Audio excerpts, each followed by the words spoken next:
Let's see, what would it be? Good morning, and welcome to the June 6th Grafton Finance Committee meeting pursuant to Governor Baker's March 12, 2020 order suspending certain provisions of the open meeting law and the Governor 15 of March 2020 order imposing strict limitations on the number of people that may gather in one place.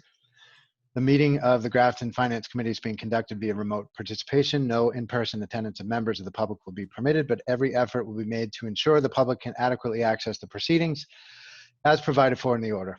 A reminder that persons who would like to listen to the meeting while in progress may do so by visiting the Zoom link found on the Grafton Town website. I ask everybody to please mute themselves on their computer if you're not speaking. We'll need to take attendance to make sure that everybody's here, can hear me and engage in the discussion, and we will do roll calls for any votes. Attendees to the meeting, if you would like to comment or question, you can use the Q&A feature. Let's see, is Eric here? All right, and let's see. Dan Kusher, can you just monitor Q&A, and if you see anything pop up, just let me know, please. Sure. Excellent, thanks. Okay, just one second.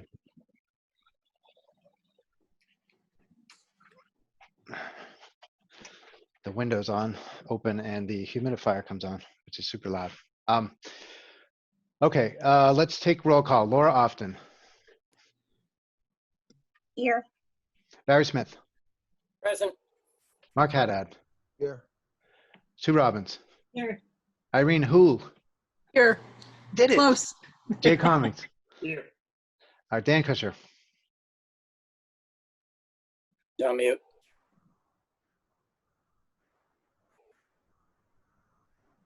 I see. Oh, no, he's Dan, you're on mute. Dan Kusher. Dan, you have to unmute yourself to say you're here. I think I can unmute him. I don't think he's paying attention to us. Yes. Hi. Hey, Dan. All right, we'll get back to him. Sue Fiacco. Mute. Here. Hey. Colleen Roy. Here. Dan Kusher. Here, my audio thing restarted itself. I had to enter my password and all that crap. Sorry. I see. All right, and finally, Tim McInerney. McInerney here. Thank you. Thanks everybody for showing up. I think that's it for the attendees. Have I missed anybody? Let me just take a quick gander through. No, I think we got everybody. Okay, good. All right. Thanks for everybody for being here. So I think it makes sense to just set the context. So a lot happened this week. We had some lengthy meetings and a lot of robust discussion. And things have evolved a little bit over the past 3 days with FinCom in our thinking about the budget. And we, let's see, so Wednesday, Mark came to Finance Committee with a plan to reduce stabilization. So that was something that, and I'll just put it up on screen quickly so that we can discuss it. So let me share that. So this essentially is a plan to reduce stabilization. The concern from Finance Committee is, well, we have a lot of them, but the concern that this addresses is that we have moved a bunch of articles for public safety equipment out to free cash. And we're also simultaneously funding operational needs with stabilization money. So when you combine all of that together, it's, you know, several $100,000, and we have some grave concerns about using that approach. Given the economic climate that we're in right now, the uncertainties that we have, and the very high likelihood that we're going to be, at a minimum, seeing significant cuts in state aid. So our concern is that we don't want to use stabilization now because we really think we're going to need it later. And Tim, you and I talked about, well, you and the committee talked about this earlier in the week. There is significant uncertainty, and we don't have a lot left to cut in the budget. And so if we need to cut additional later on, we want to put ourselves in the best position possible by leaving ourselves as much free cash and as much stabilization on the table to make those cuts. So that's kind of where we're at. We had a very lengthy discussion within the Finance Committee, and the very, I guess the overwhelming majority of the committee voted in favor of this plan. But then we also had some additional discussion that this is a finance committee produced plan, and that it wasn't fair for us to just go forward into town meeting with this plan without having input and collaboration from the majority budget holders. And that's when we contacted you, Tim, and obviously I got in touch with you yesterday morning, Jay. So I really appreciate everybody's participation. I hope that today can be a day of collaboration and discussion and open sharing of ideas to get to a place where finance committee and the town administrator and the superintendent can all feel comfortable going into town meeting with a budget that doesn't use stabilization. For me personally, that's my goal today, is to have that type of meeting. So I do appreciate everybody's cooperation today, and I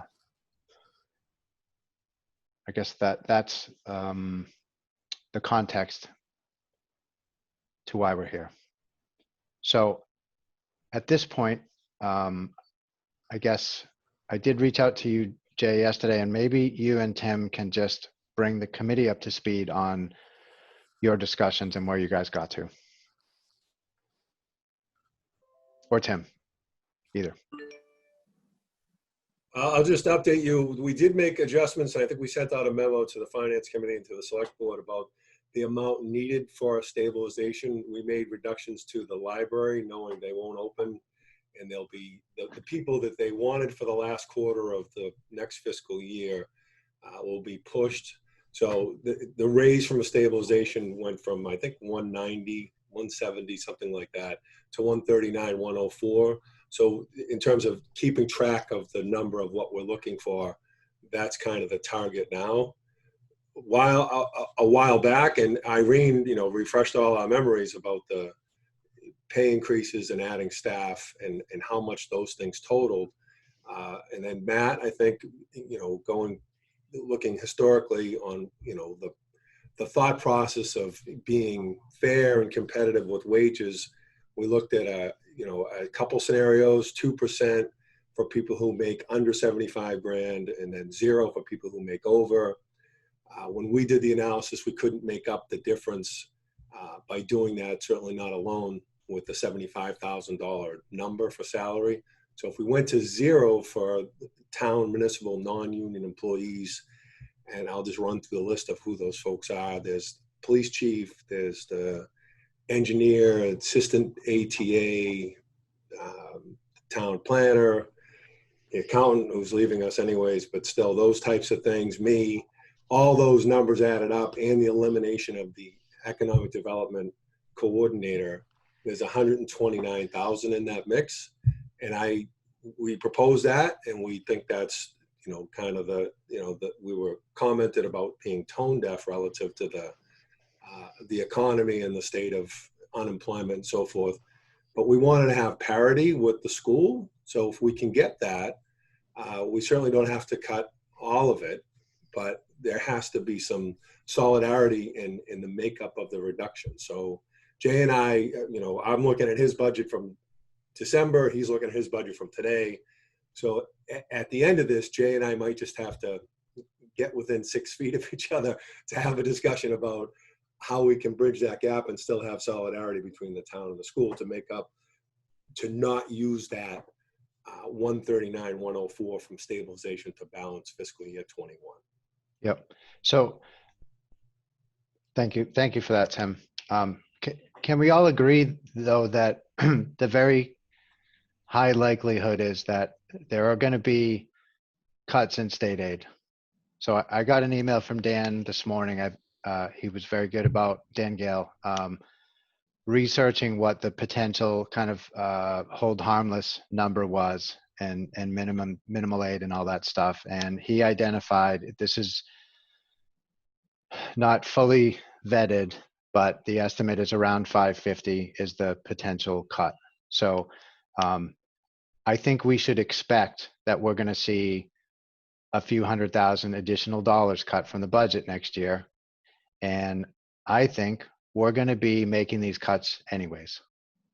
So I think we, as a town, will be better if we make these cuts now to prepare ourselves for that eventuality. And the other concern that Finance Committee has is if the town doesn't vote for the override, now we have moved a bunch of spending, operational needs, into free cash. We paid for it with stabilization. And we could potentially combine that with a cut in state aid. And so if the plan is we don't get an override this year, but we're going to think about an override next year, it's a terrible plan to carry all of those operational needs and add that to what we're going to need for an override number. It's going to balloon the override number for next year. So nobody on this committee has an appetite to do that. So if the plan is we want to give ourselves the option of doing an override for next year, we should be making cuts now, because that'll reduce the override number for next year. Does that make sense for everybody? It does not make sense to me, Matt. Okay. All right. Well, let's. Because I'm 550, if you just want to guess it, that's the number. Yep. If, you can look at trash for us. You can look at eliminating positions inside of DPW, slash the library, not provide transportation. You're not gonna get there. Just you don't want to cut the schools because it's horrible enough for the school district. So we don't want to do that. But that number for us to come up with 550 is a guess, right? It's just a wild ass guess. To put this all in context, right? Because we're all nervous about the future. You kind of have to look at the history as well. You have to look at state aid reductions in 9 to 10. So from 9 to 10, we had 9 seat cuts mid-year. $691,000 was the reduction, which is interesting. And I want you to kind of think about this in context. So we had that reduction mid-year. People say this is way worse, which I'm not doubting that. We just don't know. But we didn't know this was going to happen either in 9 to 10. So it took until 2013 to get back to pre-recession levels for state aid. But from 9 to 10, it was 691. But you need to contrast that to what we did operationally, day to day outside of town meeting. In 2010, town and school combined turnback was $942,000, which is 2.2% of the operating budget.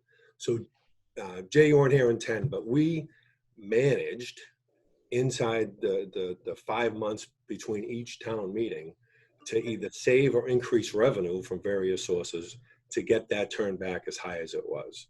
So I want to lend some hope relative to people being frightened about the future. We've dealt with some bad stuff and we've managed to find a way through it. If you need to cut 550,000 town and or school more than what we've already made, you're just looking at eliminating programs completely. The problem with doing that is once they're gone and your state aid isn't realized of a reduction of 500,000, it's going to take a long time to bring those things back. Yep. So I would hedge and say you have October and you'll make adjustments in October. And I'll also add, you would want to look to your financial policies for reserve usage. It talks specifically about the use of one-time revenues due to downturn in revenue from federal or state sources.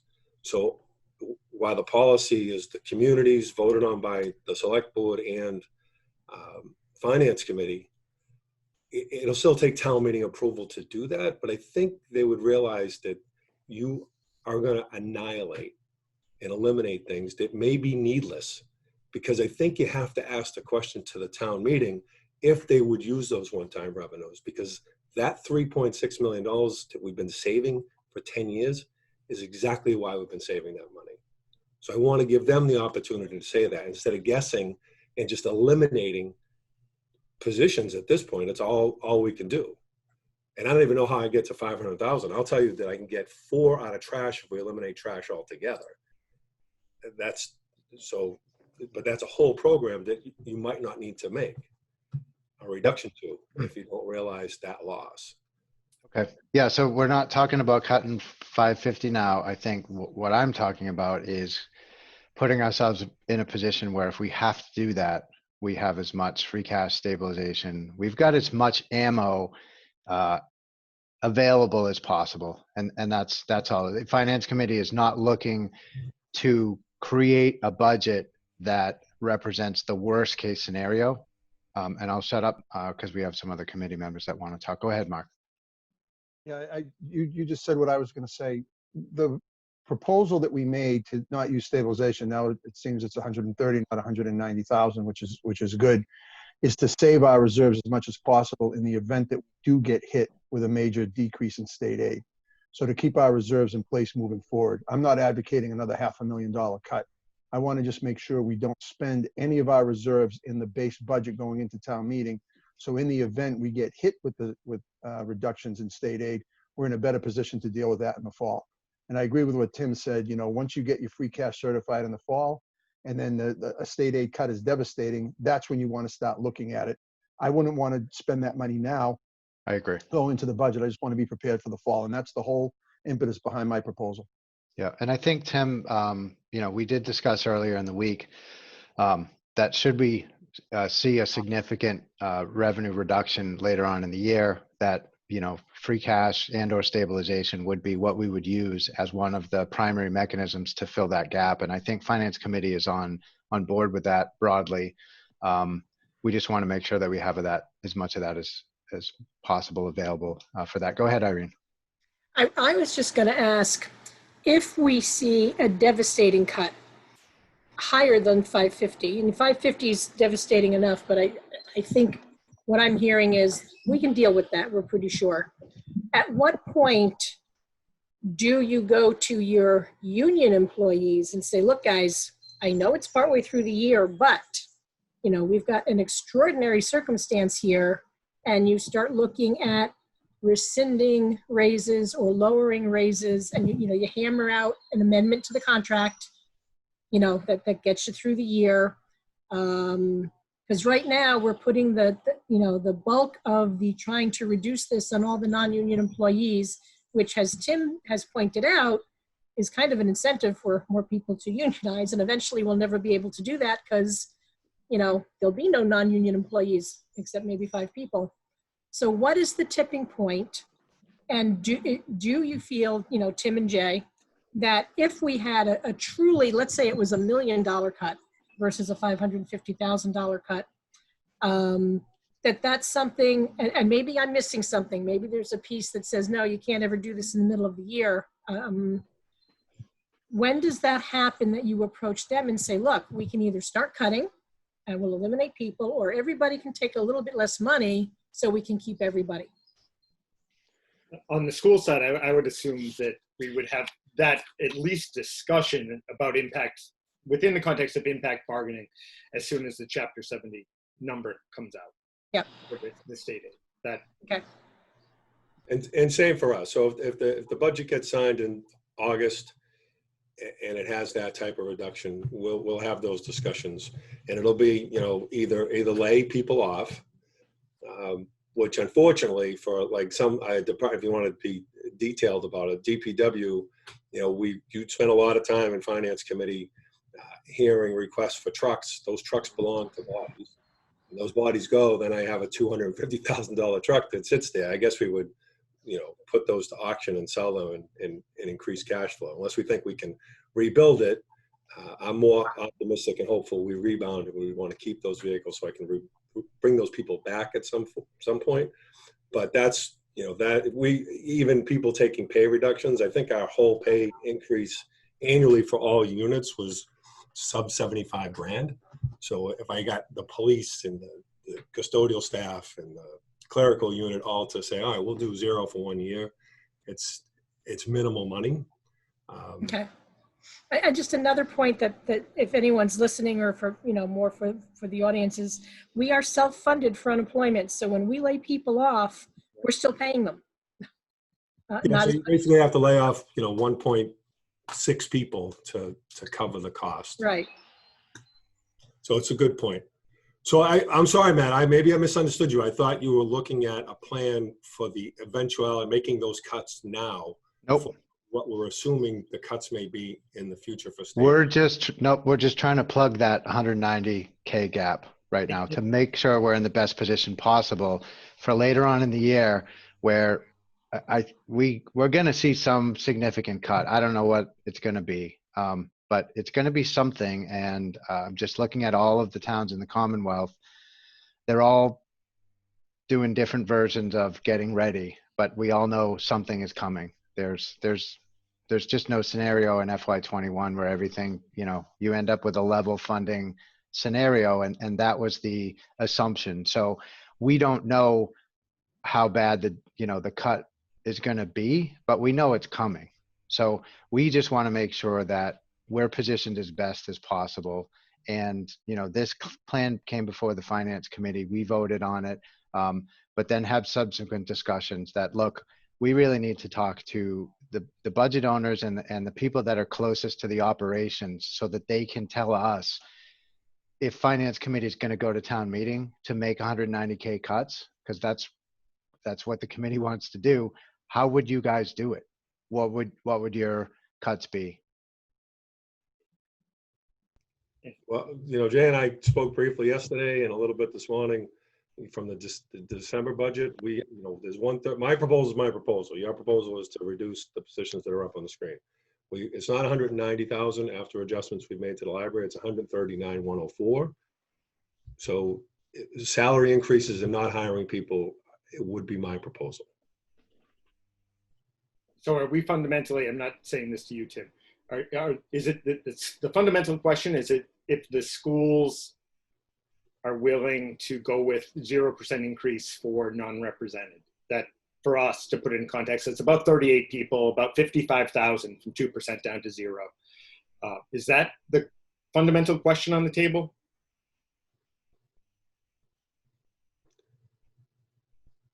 Or no? Well, on Wednesday, we had a lengthy discussion about that at Wednesday. I had a different number. I shared that number where I got that from with you this morning, Jay. Yeah. 55 versus the 160 that I have from, pages 54 through 46 through 51 of the budget book from December. So I obviously don't have that number right because you say it's 55. So I have one. In the number that you were citing from December, it had a curriculum director in there for 114,000. So we obviously don't have that new position. So that comes off right off the top. I know it's 55,000. So in the operational budget, you've already taken that out, Jay. Oh yeah. I mean, that didn't even, I don't even know if it made it past January. Yep. But in the 3.9, sorry, Jay, go ahead. No, we're probably saying the same thing. If on the school side, that's 55,000, I didn't catch your exact number on the town side, but if we were to do that, and we believe politically that's the way to go, that gets us awfully close to the 190, I'm going to assume, correct? 139. We gotta get. Go ahead, Mark. Yeah, I just want to, let's make sure we're all talking about the same numbers. The budget that we received on the contingency budget back to town meeting on Article 6, and I believe it came from you, Tim, was 190,000 stabilization money to fund the budget. Now you're saying it's 130, and you said you made adjustments in the library. So can you or somebody show us what those cuts are that got you from 190 to 130 so that we're all talking about the same numbers right now? Hang on a Because second. I'm confused. Well, first of all, it's not the contingent budget because that's contingent if the override passes. It's got to be a separate discussion. No, you misunderstand what I'm saying. It showed that if the override passed, that the 190,000 that was used to fund the main operating budget, you would replenish the stabilization fund. That's what we've been operating under, that assumption. Is that not I'm just correct? going to add on to that. I think he made cuts, it sounds like, to both the contingency budget. They removed 2 positions for about 17 or 14,000, but now it sounds like he also made additional cuts to the library budget. Is that correct, Tim? Can we just stay on one article? Because that's Is this Article 5 and balance the budget as we know it without an override. And then, once we do that, we can move to Okay, contingent budget. Please. I agree. So how much money in the balanced budget to go to town meeting are you using from stabilization? 130? 139, 140. 39, Okay. 139, 140. So what did you do to get that number from 190 to 130? That's $41,000. What was the cut that got us there? Matt, Becca told me she sent an email to both the board and to the finance committee to detail those. The biggest one of the number was the Is this Article 1? library adjustment. So do you have that? Because I don't have that in front of me. I'm trying to find it. I have an adjustment to Article 1 in the special town meeting from Becca.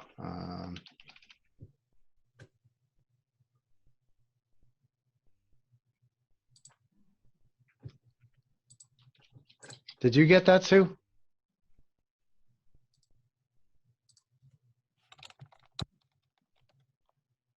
Sufiaco? You're on mute.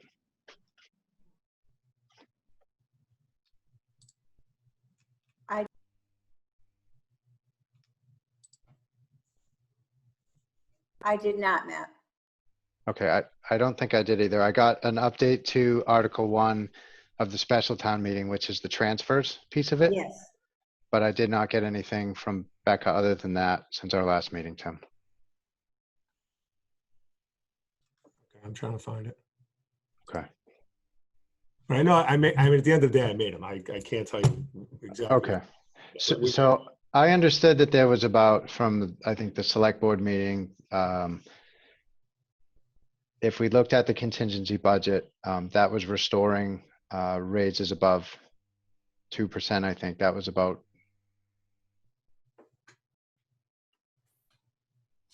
Oh, actually, no, that's not the right number. So what do you think your number is, Tim, on your side, if you were gonna do freezes for non-represented staff? 129,506. Okay, so we wouldn't need all of that if the schools could agree to do that. If we're Can we- trying to, Matt, sorry to interrupt. I'm sorry to interrupt you. Can we just, before we move on to cuts and salaries and everything else, can we please understand how we went from 190 to 139? That is important. I want to understand how we got to that number. So if we can get that locked down first, and then we can start talking about changes and what the reductions would be to stop using stabilization. I'd like to understand how we went from 190 to 139. I'm trying to find the memo, Mark. Right. Becca did the math on the reduction to meet the needs of and feedback of what both the school committee, finance committee, and select board had. So that's how we got to 139. So I know the biggest one we dealt with was the library piece. I just don't know the rest of the details. so that was library personnel because they're not gonna open. Correct. Yeah.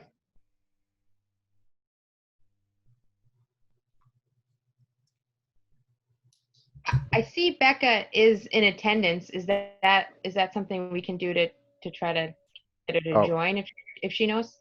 Yep. Let's see.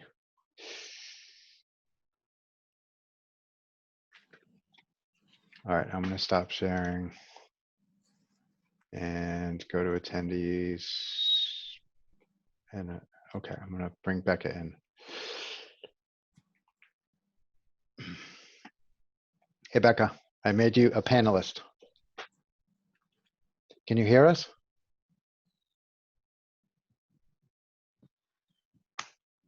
Becca? She's just so the committee knows she's actually moving this weekend, so I don't know if she's just kind of listening to listen. So Okay. She's not really participating. She just wants to pay attention as she's moving. So I'm not sure she's able to participate without. Got it. All right, I'm gonna mute Becca just so that we don't hear anything unintentional, I guess. Yeah, we can. Oh, good. Hi. Hi, guys. I'm sorry. I was just my microphone and I wasn't planning on talking. I was just listening. But yeah, Yeah, no, so we appreciate you joining. Yeah, so I just want to clarify a couple of things. I think there's been so many iterations of this budget and adjustments and memos. So I just want to clarify a few things. So the first thing I want to clarify is I did not send a memo about budget adjustments in the last 24 hours to anybody. So Okay. I apologize for that. I did send a memo about Article 1, Yep. the additional adjustment, but nothing to this body about what's happened in the last 24 hours. I'm sorry for background noise. I am in the process of packing my house up, so it's a little chaotic. But so the 129 number that we had given the committee a few weeks ago, that number was based on the pre-COVID budget. Okay, so the initial increases that we were proposing to all staff across the board and the economic development position, if we had taken all those increases and given everybody 0% across the board, we would have saved 129. Now, between then and now, we have since made adjustments, right? We've already brought a lot of those people back down to 2%. You can see the reflection of that in the contingent budget, where you see us trying to restore a lot of those percentages up above the 2%. Yep. So the point I'm trying to make is a portion of that 129 has already been removed from the budget. Right. So we can't just give everybody 0% and we're going to save 129 because you can't save the money twice, right? Understood. Okay, so when Tim talks about the 139, since the meeting that you guys had yesterday, I went back into the budget and took all the existing non-union represented personnel in the town and brought them down to 0%. So that additional 41,000 in savings, that's reflective of 0% across the board for town staff. Ah, okay. Now the 139 is basically the balance of what we need to make up. So if school has 55, then you can take 55 off the top of the 139, and whatever that number is, that's the number we're looking for. That's the magic number. Got it. So Becca, do you know the details of the reduction of the 62K, 61K? For the town salaries? Yeah, I mean, I guess it was already baked in when we did the reduction ahead of, during the iteration of the budget development. So the 139 from the 190, do you know approximately? Yeah, so that's anybody who was previously slated to get 2% getting 0. So that's me. There's a number in there for a town accountant. That's your principal assessor, your council on aging director, your recreation director, your police chief, your DPW director, your highway superintendent, your police lieutenant, anybody who's a part of a non-bargaining group on the town side going down to 0. That also includes all of the library staff. So there's a library director, and then there's all the people inside the library that was slated to get 2%. Those numbers all came down to 0. So And Becca, if I subtract 41,000, which is the 2% to 0 Mm-hmm. for all non-union, I get 149,000. What are you subtracting that from? I'm taking 190 Yeah. and I'm subtracting 41 and I get 149. Where are you getting 41? I thought you said that the 2% to 0% change was 41. I honestly don't know the exact dollar amount. I just know that 139,104, that's where we're at. So you have to take the 190,721 Got it. minus the 139,104. That difference is what we cut. And that's what was being previously put towards salaries for non-union. So I think I heard Mark say 41 when you were talking. Yeah, So I can't add. So I'm All right. sorry. it's Sorry to just confuse quick math. everybody. Yeah, just quick math. I know. All right, 7. Okay, all right, good. Minus 139.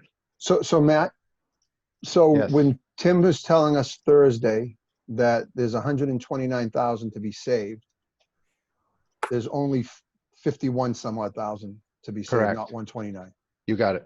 because they've already taken that out. Yes, So sir. now the number is 139 because they've taken all the raises out. Yep. Okay. So So now the search is on for what, 83,000 bucks? I'm sorry? The search is on for 83 or 84,000. If we do the zero piece, the superintendent does the zero piece, the difference from 139 from the 55 is 84. So is that's what we have. That's what I was gonna ask Jay, that I thought, Jay, I think I misunderstood what you said. I thought you said you have already taken the 55 out of your budget. No, that was in, this is going to be confusing, Mark. There was a document from December where we had built in among our 2% increase on that document listed a new director of curriculum position. Okay. That was, I don't even know if it made it through December, to be quite honest with you. So that 114, I think from some people, we're still counting it, thinking, wow, this is a huge number. The majority of it was made up with that position that we pulled out. I would, I might be jumping ahead, but when I look at just on the school side, just as the school manager, and you can hate me for thinking this way, I'm very concerned with the non-represented group taking a pay freeze. I've made that very clear. What I'm most concerned with is the people within that group. It's about 38 people, so about 7% of our overall staff. The only commonality for us in that group is that they aren't in a union. So for us, it does include myself, Dan Gale, assistant superintendent, principals, assistant principals. We've got a couple directors, but it also includes a number of people, probably at least half that group, which is really random secretaries, like our guidance secretary. For some reason, is not in the secretary union, not of her choice. It was just always been that way. Our maintenance staff, who I would argue are among our most underpaid group. Some office staff, like people who aren't in director or any kind of supervisory role at all, just by sheer happenstance, they're in that 7%. I struggle with giving that small group a 0 to get to kind of, I believe like we're trying to maximize the optics here. And if it's the optics, I would argue that at least on the school side, we have more people who don't kind of fall in that category. When I think it was Becca went through, or Tim went through the list on the municipal side, the group that stood out to me was like the library staff. I'm going to guess, aside from the director, they're not directing, they're not they're not administration. So on my end, while 0 is tough to stomach when we're so dependent on people to pull off what we pull off year after year, I would be, if pay freezes is what it takes politically, I'd recommend to school committee that we go along with that. But I'd also take out, I know we're trying to get more money here, but I would take out those who aren't in director roles, administrative roles. Those people I would personally take out, or recommend that we take out. Okay. So for myself, at least, I just want to make it clear that this really, it's not just an optics thing for me at all. For me, this is like proper budget preparation in advance of a significant event. I mean, I know it's a big budget and it seems like a small number, but it feels, to me at least, like every little thing that we can do is going to be needed. And so we really need to put the work in. So there is an optics part of it. But there also is just a real budget preparation task at hand here. So, which I understand, but personally, just from a management standpoint, just as the person who manages the schools, sure. If I was in a bubble asked to reduce, I can tell you I would not go to this at this point. I just wouldn't. But I get that's not necessarily a popular opinion. I can't drive home enough how, I'm sure it's on the town side too, where we're so people dependent. We've got great people who are at best maybe in the competitive range in terms of salaries, who are outperforming their peers in the area districts. And that's why year after year we can outperform despite being underfunded. It's not. I totally get that, but we're also in this process saving positions. So that's, finance committee had a plan which included some reductions, and, my observation on that was it wasn't necessarily how I would do it as a director with the budget and with staff. But so that, that's why we're having this discussion today. Sure. If you were to remove those lower tier positions, do you have just a ballpark number on? I'm going to guess maybe 33, 35. I have it somewhere on my text. I'll look when we're talking, but. So the 55 would be 35 if you kept the lowest paid in with the 2% Basically, increase. that's just keeping in, sorry to interrupt you, Mark. No, that's I'm asking the question. Directors, administrators, it's all central office staff, but not like secretarial staff. Okay. Myself, Dan, assistant superintendent, director of human resources, all principals, assistant principals, and we've got an athletic director and a director of guidance. So those people, it's about 20 people. All right, go ahead, Mark. Can I ask Tim a question? Of course. Tim, on the municipal side, the clerical staff, custodial staff that are similar to what Jay is talking about right now, are they unionized on your side? Yes. Okay, so they're getting a raise as well. They're getting 2% or whatever the union contract calls for. Correct. Okay, so an apples to apples, school to town, top administration, department heads, non-union department heads, from what Rebecca just said, is a $51,000 reduction to get you down to 139. That's giving all of them zero. Apples to apples on the school side, if you leave the secretaries and the custodians that Jay was just talking about with an increase, then it's 35,000 apples to apples, department head level, school versus town. Am I understanding that right? I think what Jay, the one thing we're looking for, and I hear a lot, is parity.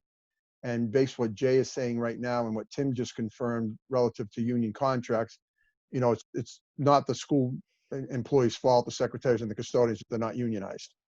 All right. So if you want to keep everything going, you're looking at $35,000 additional reduction.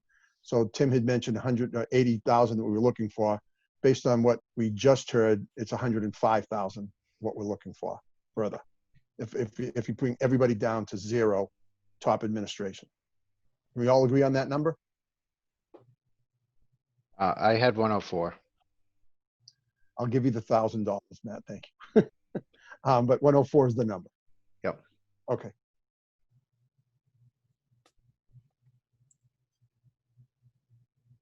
Colleen. Not to switch gears too much, but Tim, did you look into recreation at all, and how much we could save by taking that out of expenses? No, I have not. Would you consider it at all, or is that just not a consideration at all? Well, I'll tell you this, that like take restaurants right now in Grafton or anywhere else, they're closed. So I just think about doing those projects with that money now that are needed. In 1993, the ADA accessibility transition plan was supposed to be done. This town didn't do it until it got a grant 2 years ago. So we did that study. We identified physical barriers for ADA compliance. The reason why I bring up the restaurant industry is because they're renovating now because they're closed, because they can.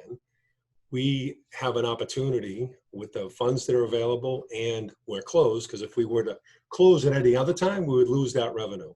So if I was a restaurant and I go to renovate while I'm open and there's no COVID, I lose all that revenue from not being open. So I'm trying to apply a business model to say, I'm already closed. Let me do these things that make it better when we reopen with the money I would have spent otherwise. So you could certainly reallocate it, and we're putting together what that number is. I don't know if Becca worked on it yesterday or not, but fundamentally I want town meeting to make that decision, and the Disability Commission to weigh in on the report and what the low-hanging fruit was around recreation and playgrounds and the beach, and see if it makes sense to allocate those dollars. For me, it does. So I was under the impression that those projects were going to be updating the existing parks. So though I didn't realize they created revenue. Is that what you're saying? The beach creates revenue. It offsets costs on the beach. So those type of things, Yeah, and you know the value of revenue, I guess it's interchangeable with the value that a family has for going to a park that's closed, that they should be able to get back to now. But yeah, I'm not managing projects with the one staff person I have. I'm managing events that'll happen in the future for, you know, Grafton celebrates the holidays or the fall program, should we run those programs. But I think I have some bandwidth with that person to focus on managing those projects we do decide to do with that money. I just would really love to know the exact dollar amount, especially when we're considering cutting jobs. Delaying projects to me sounds better, but I know everybody's going to have a different opinion. Yeah, you say cutting jobs, what do you mean? Well, it sounds like that we're still at $104,000 of stabilization and we still need to make reductions, and, you know, jobs is one of those. I'm not saying that that's what's going to happen, but to get to that $104,000, you know, reduction in jobs or reductions in projects, I would choose projects. Well, so let's take another step back. So I think, you know, we have agreement in principle and numbers on the freezes. I would, I guess, open up the floor to Tim and Jay. If you guys, we're going to try to find another 100 somewhere. What's left? I know there isn't much. On the school side, we definitely take a look, and Tim and I had already talked about touching base on Monday to come up with a plan to close whatever the remaining gap would be. We're still trending in a great way in terms of the paraprofessional assessment that we did and the work we've done to decrease the needs for paraprofessionals. So there's an unfilled paraprofessional position we probably eliminate, and then take from tech, maintenance, and probably professional development. I am whining, but it's an incredible number of unknowns on the school everywhere, Yeah. but certainly on the school side. In a normal year, the way we're trending and look right now, I probably already would have put that additional paraprofessional position up there. In the back of my head, I worry that we don't know, but there's nothing that anybody can do about that. I'm confident between the two of us, we can get to 104. Okay, Mark? Matt, I just want to make sure that the finance committee is still in agreement that whenever we reduce the budget to eliminate the dependency on the stabilization fund, which right now we're down to 104,000 plus the raises to the non-union professionals. If the override passes, we would support putting all of that back into the contingent budget at town meeting, right? So whatever we take out of the base budget now to get to that 139 number or the original 190 number, finance committee, I believe, is in agreement that we would support putting that into the contingent budget. I just want to make sure we're all on the same page on that. So if Eric, if you want to just take a straw poll, I guess, hands up for anybody on finance committee who supports that position.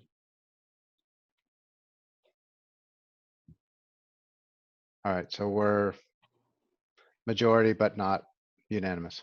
So I just want to say that the reason I wasn't in full support is because if we do it that way, there's still going to be increases above 2%.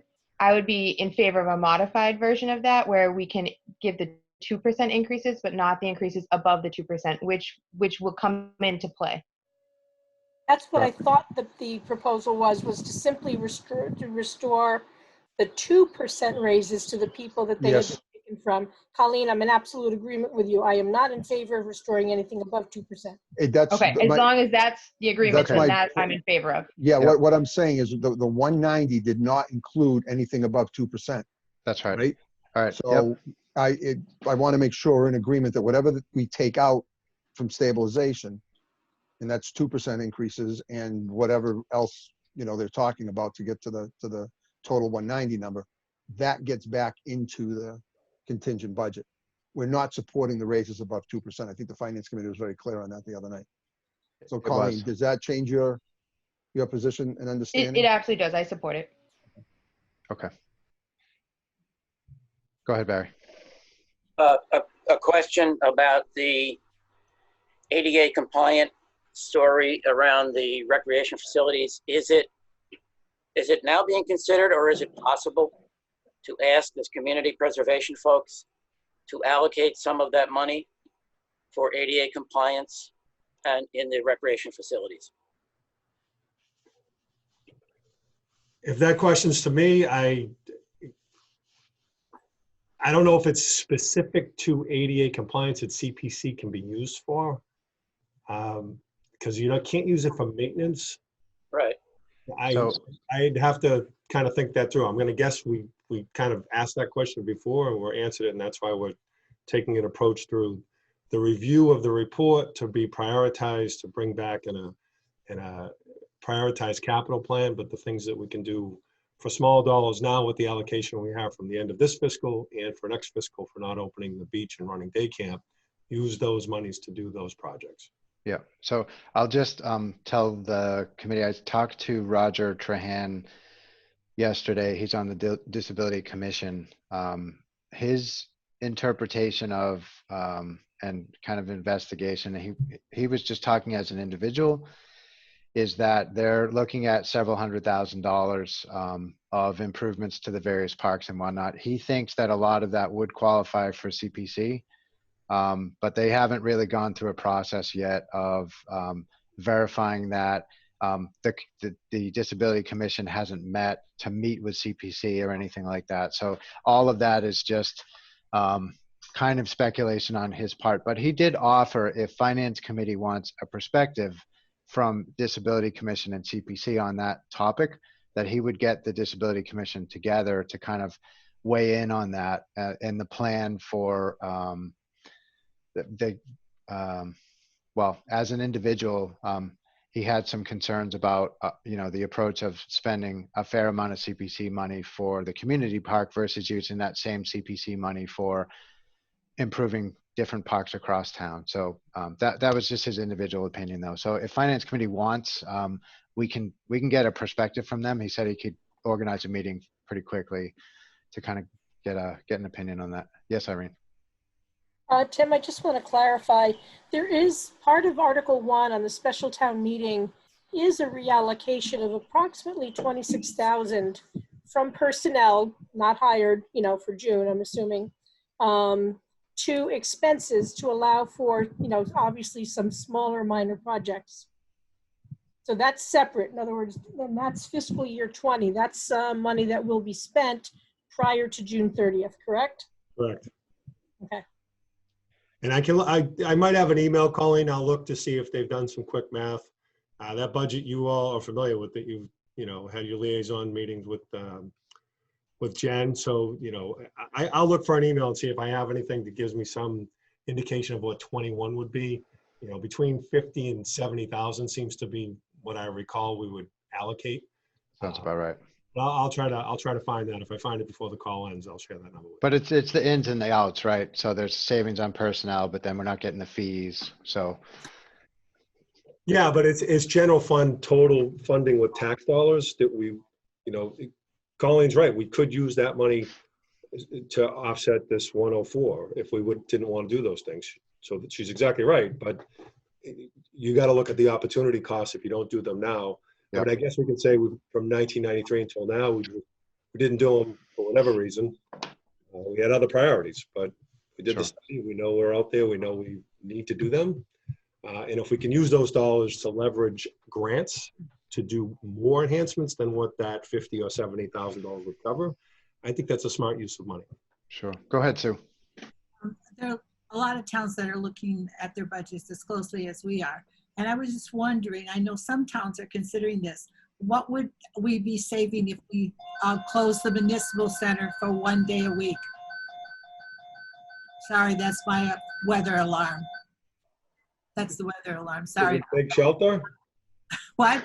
Did we take shelter? I don't know, I haven't heard what it said yet. It's just ringing, so. Well, we'll wait for them to report. I want to get away from the window. I don't think so yet. Sun's shining out here, so. Do you have any indicative potential savings, Tim? I know you seems like you get asked about it every few years. Yeah, I mean, it's going to be staff, right? I mean, we've done everything in this building. We barely pay an electric bill between solar credits and the solar power we generate on the roof, that we only pay for the kilowatt hours. We pay no distribution charges for electricity because there's no distribution, right? I don't have to pay back National Grid any additional. So I just pay for the generation of the electricity on the roof. So there's no transmission charges. So if you look at your bill, you'll see 14 cents a kilowatt. 7 or 8 cents is for the electricity where it's generated, and then the rest is for distribution to get it over the lines to your house. We don't have that portion in the mix. There's a little bit in the mix, but 80% of it is gone because we generate the power right here on the roof. So I won't save a lot in terms of utility cost. Depending on the day, it might cost more because there's recovery time to heat a building or to cool a building before people actually enter it. It would be staff and it would be a reduction. I think Beck has done this math, and in terms of, what does it mean? I mean, is it union employees who come in 4 days a week? So they go from 35 hours a week now of hourly employees, or maybe it's 32.5 because of their lunch hour. But it might be 35, but they're not full 40-hour-a-week employees. So if you reduce a 7-hour workday for those folks, how much does that save? I think we did do that. I don't know it off the top of my head, but it's minimal. But those department heads that will be here are going to do that additional work. Or do we say, well, you made 120, now you're only going to work, 1/12 of that, or 98% of that, or reduce your pay accordingly. You could do that. I think you incentivize people to move on at that point anyways, but these people are committed to do their job. Yep. You all know when you email, Cindy at 10 o'clock at night, she's responding. Me, same thing. So these people are working 24/7 for this community, and you don't want to lose those people. So Mark, I'm going to take the floor just for a second, then I'll give you a minute. What I heard Jay say, so we're at 104, 105 if you do Mark's math. What I heard Jay say was that he was confident that him and Tim could get their heads together and make the 104K early next week. I'm comfortable just letting them do that work. That's exactly what I was going to say, Matt. Okay, so because I agree with you 100%. I think we put this one to bed, and we say if you guys, because Finance Committee is going to have all kinds of wonderful ideas about how we can save money for Tim and Jay, but I would rather have them do budgets the way that they do their budgets. So, and it's 100K, so we've cut half already. I think there is a bit of an optics piece. There's a good message that we send to the town that we're preparing. So I would say that we move on to the contingency budget and have that discussion. It's just a severe thunderstorm alert. All right. Just so you know, Tim. Very good. Okay. So Horizon, thank you. What's the best document for me to bring up for the contingency budget? Okay. All right, I'm going to bring up your document, Mark, which has some of it, which I think it's a good place to start at least. And so, Tim, what we're looking at is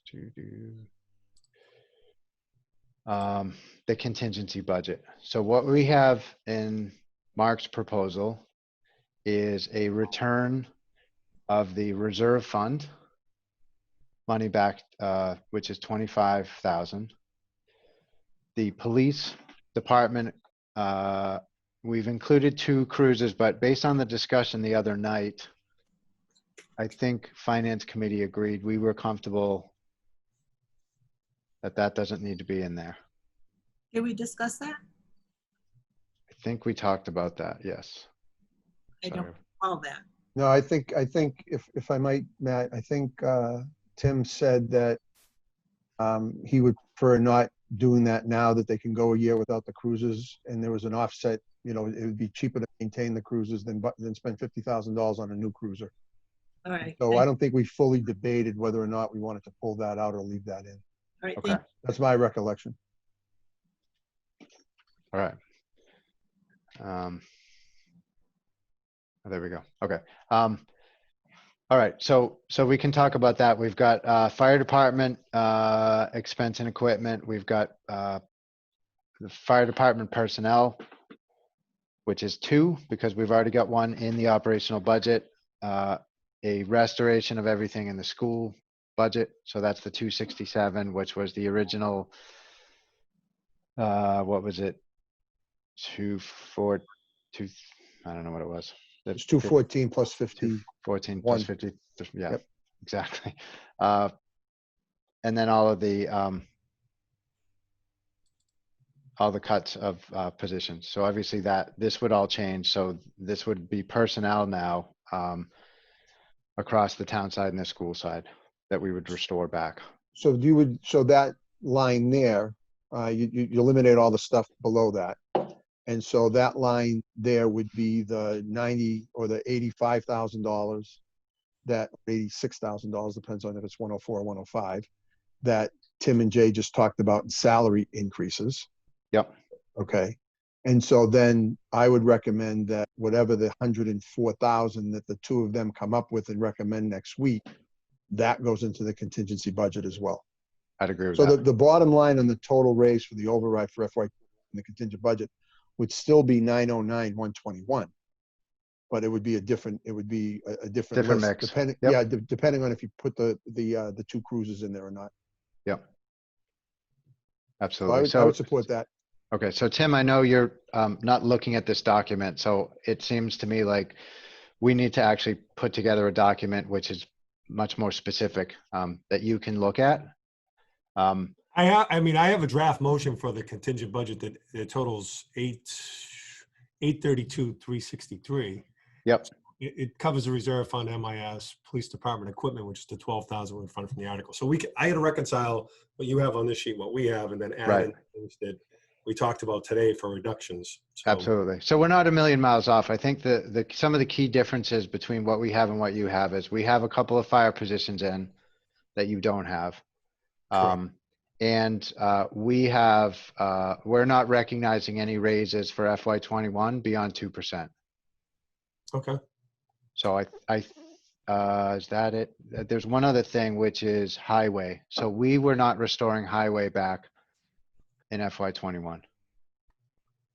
So you looked at the chapter 90 completely for that and not funded through Yes. tax levy.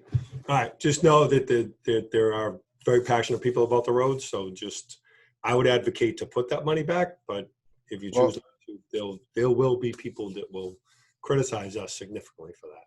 That's our meeting. So finance committee, how do you feel about that? Honestly, I'm not passionate one way or another about that roads piece, but that's me. I would like to put the highway back. I didn't want it taken out personally. But can I ask a question? Always. Thank you. So we want to try to keep the number as small as possible for next year. And we put in about $100,000 for cruiser that Tim is recommending that we don't go forward with. And so I'd be willing to support that recommendation, take the 100,000 out for the cruiser, put the 50,000 back in for the highway. And then is it 50,000, I believe? It's 100. 100. Oh, okay. So there's a wash. Yeah. I would swap those two out. I'd swap the cruisers out for the highway. If that's Okay. and then you're still at that same number. Yeah. So just for I'm fine with that. clarification, I thought the highway was 150,000. 100 was going to be chapter 90 and 50 was going to be for trees. And I thought, Sue, you felt really passionate about keeping 50 for the trees. I But did. since the other 100 was going to be from chapter 90, I thought that. That's why 50,000 was in my head column. Yeah, Yeah. you're right. The trees were 50 of the number, 150 total, 100 was chapter 90. The risk with chapter 90, not everything, there's a big burden in terms of time of making application from staff to chapter 90 to get the board to approve it and get the state to do it. So there's delay in doing those projects as well. So it's cumbersome. So if we want to expedite projects, having the money available in the general fund is certainly more expeditious to get those things done. And there's no guarantee that chapter 90 for our request will be funded. They usually are, but we're sending our fate into the hands of someone else. Is that something else that could be cut, Tim? next year in terms of, are we looking at chapter 90? Yeah, I reductions mean, as well? ultimately, the gas tax is associated with it, so less people driving to Boston for work. Yeah, it'll be, there's a formula in terms of economic development, road length, gas stations, all that stuff that you have in your community. So yeah, that number could drop from 505 or 506. The past 5 years has always been a supplemental chapter 90. So we've always gotten more than what they originally sent to us. For 21, I don't see that being less because they've already given us the letter of what the number is. I think it is 505 or 497. So I don't see it happening in 21. But even if it does, the board, gets to, we will never go and we'll manage that money throughout the year with a board approval of a contract to spend those dollars. Yeah, go ahead, Sue. I just wanted a clarification from you, Tim. The 150,000, 50,000 of that was for trees. The other 100,000 is for road maintenance or? Yes. What? Yes. Yep. So when you look at their budget, you'll see a professional technical line. They break out all of the uses under that category. I can pull up the detail sheet, but 150, no, we did the reduction of a total 150, knowing the roads account we have. And I think this is a bigger conversation, right? Because we're worried about liquidity. At the end of the day, we're worried if someone else controls our fate for revenue, how liquid can we be? I think that's a better discussion to have after this, because we do have money in reserves. Besides this stabilization, even you look at the capital plan, for example, there's contracts that we let for less than we anticipated. And there's significant $300,000 we're going to put from liquidating articles to other purposes. Main one, $88,000 or $80,000 was from the street lights changeover. So I mean, we have. So I don't want to paint a rosy picture, but we're not in dire straits as a result. Yep. Look, that was something that I noticed that was interesting from the plan that we got in January to the one that's in the budget book is I didn't see the transfer from articles in the first version that we got in terms of funding sources. Were those just, was that you guys just kind of getting creative and saying what's left on the table that we can use to kind of provide that liquidity? Was that recent, those articles, or? Well, there's everything from, $500 left from a dump truck to, and the accountant goes through probably on a quarterly basis, pinging department heads that are responsible for those articles to say, hey, have you done everything? We're going to look to liquidate these things. So as those projects come to completion, or those department heads say, yeah, I don't need to buy any more radios from that $80,000 you gave us, we go back to town meeting and reallocate those funds. Yeah. Okay, go ahead, Barry. What happened to the EDC coordinator in this reduction? In my reduction, he's eliminated. So if you want to add him back on the further on proposing the following in the contingency budget, we would look to add him back. Okay. I mean, I would recommend that, but it's not on your sheet, and I'm not sure it's on mine, but. Okay. Can I ask, what's the right highway number we want to put back in here? Is it 50 or is it 100? 100 grand. 100 grand, okay. Well, I'm sorry, Matt. I apologize. It's not my meeting. No, it's fine. It's all good. I was actually asking you, Tim. Go ahead. Thank you for answering. We actually have a question relevant to the highway stuff. Greg Marr asks, can any of the highway items be funded out of the road stabilization account? They can. And the bigger question about liquidity is, I couldn't pay salaries, for example, but projects, my blacktop, the things we do for maintenance certainly could come out of there.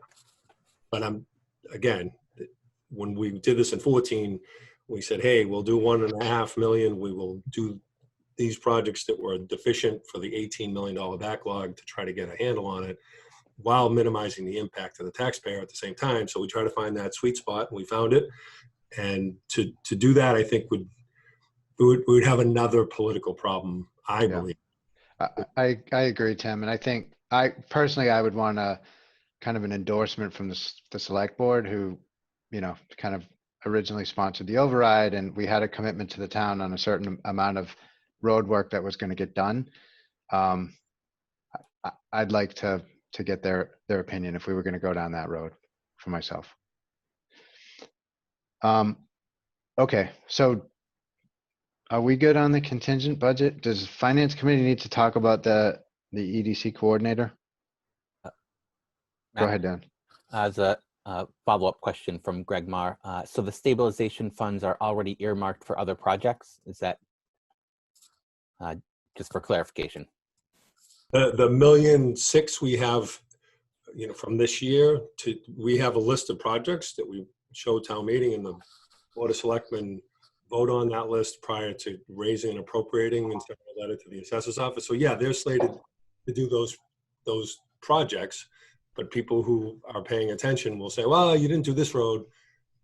And we didn't do that road because we found out the water district or the gas district or National Grid was digging up a different road that was on the list in another year looking forward.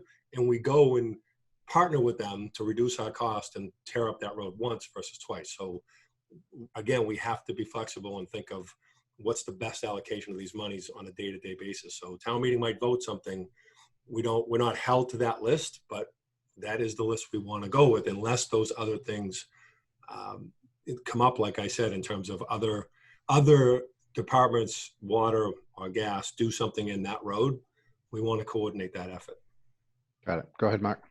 Yeah, so Matt, just to move us along to make a decision here, I'd make a motion to recommend to the town meeting and the town administrator at this time that the contingent budget recommendation for the finance committee include the following: reserve fund, $25,000, police department equipment, $12,000. And Sue, let me know if I'm going too fast. Fire department expense, $2,400. Fire department equipment, $102,000. Fire department personnel, $210,000. School department restoration, $267,000. Restoration of 2% increases to personnel who are being reduced, $86,721. And then the $104,000 that Jay and Tim come up with next week. And Mark, That's my point of motion. order. I Yep. think before you can do that, we have to move to reconsider your original motion, which we did pass for the list that's in front of us. That's correct. That's okay. You're right. Okay, I'm so sorry. yeah, So I we make have a to do motion. that All right. first. Okay, so I make a motion that we reconsider the reductions that the finance committee adopted Wednesday evening. Second, All right, I have a motion and a second. Any discussion? All in favor? Aye. No, got to do roll call. Aye. Roll call. Robbins, aye. Pool eye. Roy, I. Dad, aye. Kusher, aye. Smith, aye. Austin, Okay. aye. Motion Okay. carries. All right, make your motion. All right, so now my motion now is that the contingent budget, well, actually, we want to see a reduction. We still want to see a reduction of the 190,721. And to do that reduction of 190,721, there would be 86,721 in salary increases of 2% to the professional staff on both the school side and the town side, and an additional $104,000 that we will get from Tim and Jay next week. Yeah, that's a tip to be agreed. To be agreed. Okay. So do we need to vote that, or do we agree that there's going to be no use of stabilization money to balance the base budget? So, Tim, are you on? Okay, he said he needed to walk away for just a minute. I was a little bit, maybe not confused. I want to be clear, because early in our meeting, I think what I heard Tim say was, my budget is my budget, and you guys have your proposal. So I think we need to agree that we're now back to Tim and Jay are working through this budget, and that they're going to bring a budget that doesn't include stabilization. And so now, finance committee is just going to support that budget and we're all going to Okay. go into, because I don't think I agree with you. so I want to be Okay, very, so we don't I need want to to be do very so- clear on that. Okay, Yeah. so what we're saying here is that the base budget going into town meeting is not going to use 190,721 in stabilization money. Yes, Correct. that's Okay, what we're saying. so that's what we're saying. So then we really don't need to do anything else. But what we do need to come up with is what the contingent budget will be. Because now Correct. we're going to support a budget that doesn't have that $190,000. Correct. 86,721 of it so far is going to be in salary to the professional staff of 2%. Yep. Right. Okay. So then there's going to be another $104,000 that the superintendent and the town administrator are going to come back to us. Correct. Okay, so then my motion on the contingent budget going to town meeting under Article 6 would be the reserve fund expense of 25,000, police department equipment of 12,000, fire department expense of 2,400, fire department equipment of 102,000, fire department personnel of 210,000, school department restoration of 267,000, salary restoration of $86,721, and then a to be determined $104,000 reduction. That's my motion. Second. Motion's been made and seconded. Any discussion? Yes, Laura.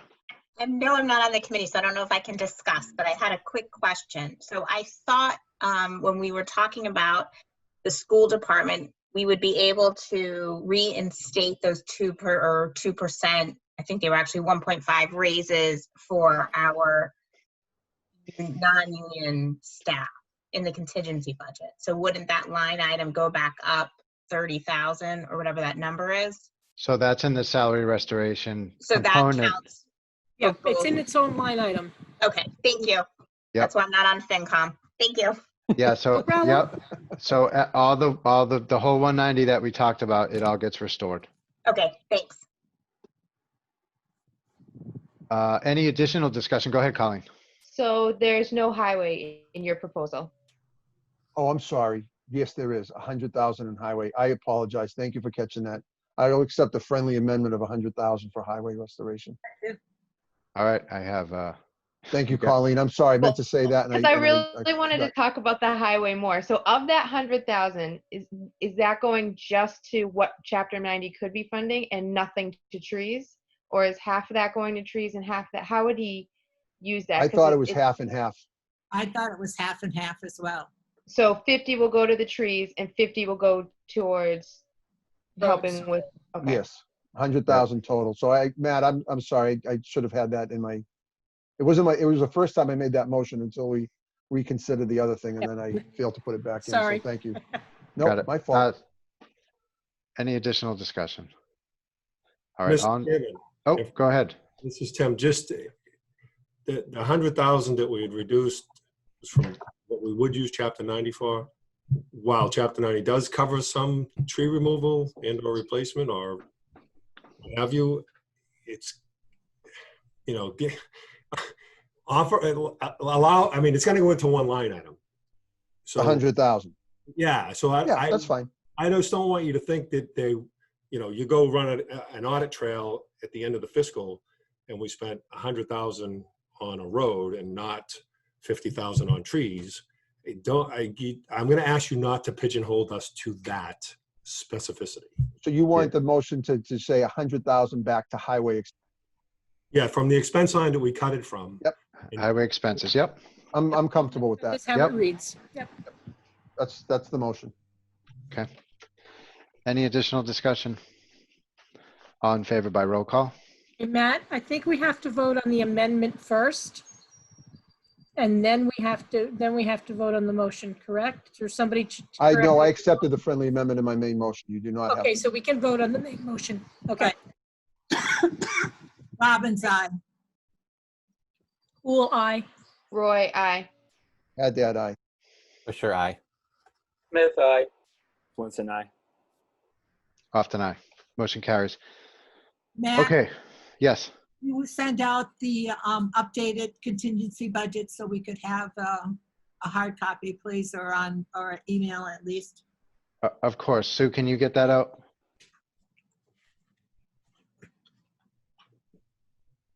Yes, okay, good. You. All right, so where are we at?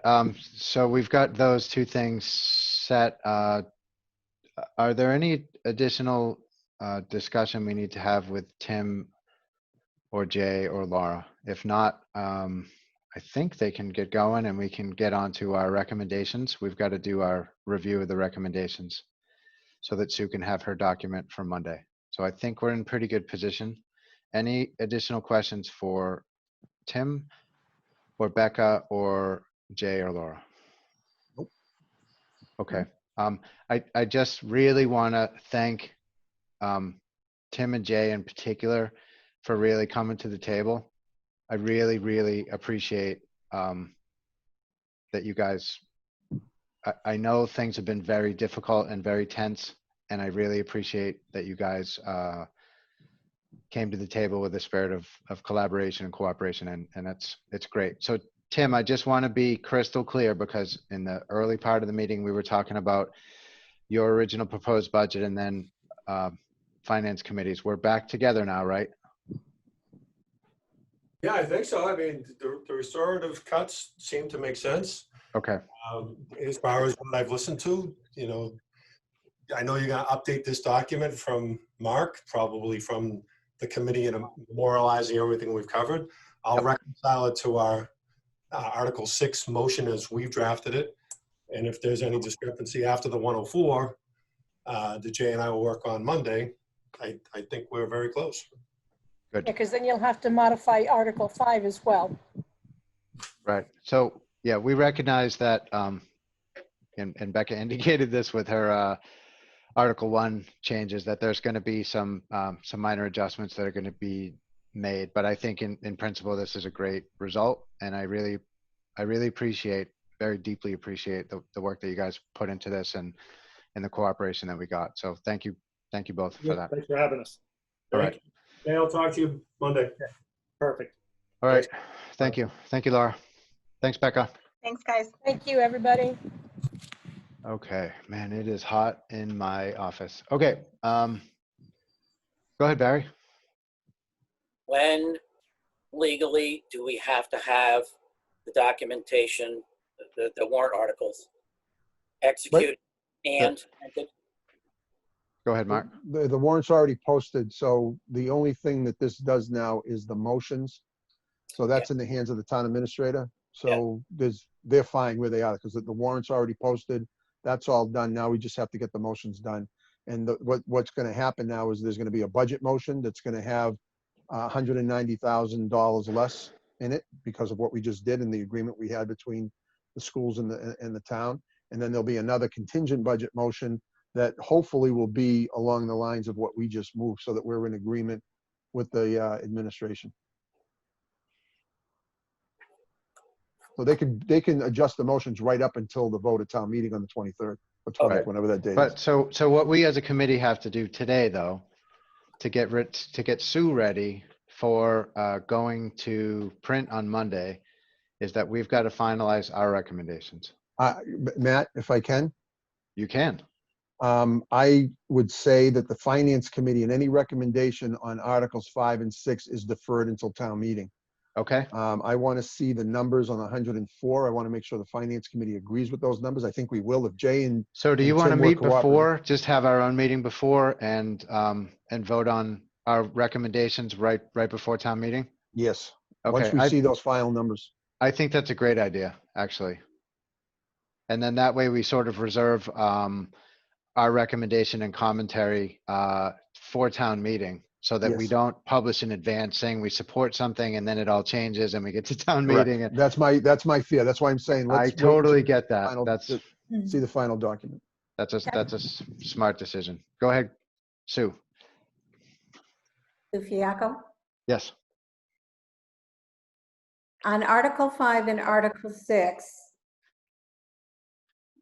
you do need to put something in there so that you are giving the townsfolk some guidance, even if it says something about the, So we could say something like, we agree in principle with both the operational and contingent budgets based on the information that we had on this date, for example, but we reserve the right to change that.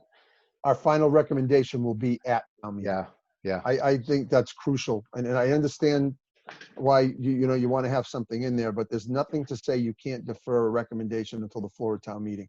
I Because we agree. are still working cooperatively and diligently with the town administrator and the school superintendent and the school committee and the select board to try to finalize a budget. Yeah. And the numbers have changed daily. So I don't want to tie ourselves to anything until we see the final numbers. Totally with you. Go ahead, Irene. I like the agree in principle because it does indicate that, no, we're not going to be coming in guns blazing and tear it apart. Right, absolutely. And that was never our intention. Go ahead, Sue. All right, that makes it clear. So, sorry, Sue Fiacco. so the budget table for Article 5 for the operating and the budget table for Article 6 are usually, well, of course, Article 6 doesn't usually exist, but there's usually a list of the department and the amounts. Right. Yep. It's provided by the town administrator's office, and I'm assuming it's going in there. If I may, Matt? Yeah. It will be in the motion that gets handed out at town meeting. There are adjustments right now that have to be made, adding up to 190,000 from the numbers that you see. Ordinarily, at this time, even before the warrant gets posted, the budget is done and we've all been in agreement. So that's been the past. This is a special circumstance this year. We don't know what that final 190,000 is going to look like. There are line items that are going to be adjusted because now salaries have to come down on the town side. Yep. And the bottom line number of the school budget, of whatever that number is. Yeah, it's going to be spread all over the budget. Yes. So I agree. let's just wait until we get that final number and just say that the finance committee defers recommendation on the budget because it's fluid at this time and we want to see the final numbers. But we are if you want to put something in, we seem to be in agreement at this point with the town administrator and the school superintendent. I don't have a problem with that, but I don't want to vote a final number until I see that final budget. Yep. Go ahead, Barry. Do we anticipate that the town administrator or someone else is going to stand up in front of town meeting and say, here's the impact of the of voting in favor of the override or voting against the override? I would hope that would be part of the original, under the presentation of the budget under Article 5. I would hope that they would say, we want to discuss Articles 5 and 6 at the same time. Here's the base budget, bang. Here's the contingent budget that would be restored if the override passes. Yeah. I hope that's the way I would present it. I hope that's the way they plan on presenting it. Yeah, what I'm picturing is, here's a concise, focused set of bullet points, PowerPoint, whatever, that says, if we vote the override, this is the hit on your taxes, average, blah, blah, blah. Yep. Well, but that's up to the town administrator. That's going to be theirs to prepare and to deliver. And that's, I would like for us to start in, if it's all right with the committee, on our recommendations. So let's Matt, get to work. I have to excuse myself from the meeting. I apologize, but I just want to make sure before I go, we're in agreement to defer a recommendation on 5 and 6 until we get the final numbers and we get to town meeting. I am. I'm in agreement on that. So is everybody on agreement? Yeah. All right. Okay. Good. Thank you, Matt. All right. Thank you, Mark. I appreciate it. Yep. Good, Bye. Good work this week. Thank you. Bye, everyone. Go ahead, Sue Robbins. Oh, no, I was just putting my hand up to Oh. agree. Just wanted to say hi. Hi. Okay. Hi. Sue Fiacco. So so we're clear that there will be no budget table for Article 5? Yes. Okay, and no budget table for Article 6? Correct. Okay, And I know, Matt, when you write the recommendation, you will explain it as to, I mean, the people will understand why it's not there because it's still so fluid and they will see it at town meeting. Unfortunately, we can't get it to them earlier than that. So let's talk about the language on those two, because those are we don't have many left actually to review, Yeah. but those are the two key ones, I think. Yeah. So Sue Fiacco, we can't put budget tables. You've got to go to print on Monday, right? yes, So there's no option for us to put tables in that are updated and accurate that aren't going to change anyways. So I'm not sure what our other option is. I wonder if it, like, the message that we put in there about why we're deferring, I mean, can't we just explain, situation like it because of changes due to the pandemic, the final decision on the budget proposal has been delayed a lot further than we're used to. Just kind of Why put that can't, in there. why can't we make a recommendation for the operating budget that 190,000 is being taken out? This is the balance of the budget, and we're still working on the line items numbers. Something to that effect. I mean, they have to know that this budget, we have to put in a number, so we have to take out that 190,000. So right now we're agreeing to 190,000 less in the operating budget. So Yep. we can put that number in and say that, So we would take the budget and we would move $190,721. yes. And that would be our number. Yes, and I don't think we need to put the line items in because we don't know where that's all coming out of yet. Agreed. So just as long as they know what the budget number is and that it's still fluid as to where we're eliminating, what the adjustments will be for those line items, I think people can understand. Yep. So, Sue Fiacco, so there's two things that have happened, I think. There was, let's see, about 51,000 taken out of the 2% to 0. And then we removed, I guess so we would take the budget table that we got from our last meeting and then subtract the 190,721, and that would be our total number. Because Tim did agree to take stabilization out. Yes. Yeah. So I guess the total number is, we know that, so we could put that in there Right. and just Right. not put So a table. so in. we'd take the total, the whole 68 million, whatever it is, minus the 190, and that would be our, whatever the language is. So we should talk about that. But, Finance Committee agrees in principle on the budget that was agreed on June 6th. That had removed stabilization, 190,721 in stabilization. But we understand that based on the economic circumstances right now and the impacts of COVID, that the budget may change in, I don't know how I would characterize it. It may change before town meeting, and we reserve the right, let's see, how we're going to say, we defer our final recommendation until town meeting. I think Good. that's probably the best way to say it. But at least let them know where we're at, where we are at right now. Yes, It absolutely. may change it all. Well, Right. it won't change it all, but Yep, they just can't see the line items. that's So- right. So 67,806,050, That's the number I, We've got these numbers correct. Minus 190,721. Yes.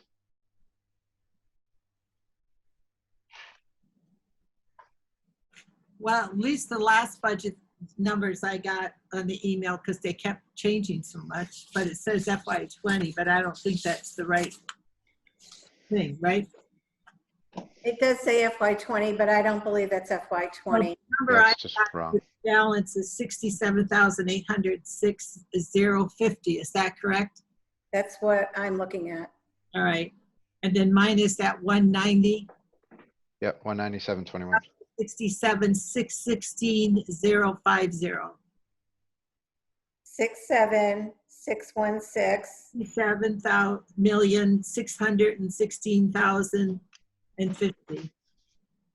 67,616,050. No, 19721. Is that correct? Minus 19721.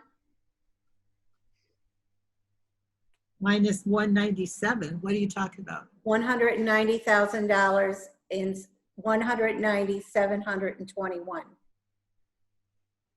is the number that's being removed. So the 616,050, Sue, has already removed the 190,721. Right. The 67 number is without the 190. Right. Do you have Going 190 straight. She's not adding the 721. 190,721 is what should be subtracted. Correct? Yes. Okay. Say that again. Where are you getting 721? That was the number that they used for stabilization that we've asked them to not use. The exact number for stabilization that they used was $190,721. All right, gotcha. I only Got it? had 190,000. Gotcha. All right. That's Come right. on. We're finance committee.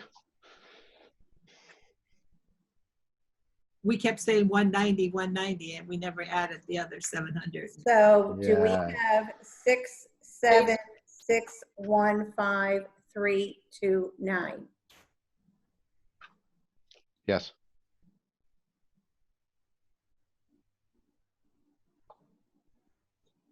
So that's for Article 5. Correct, correct.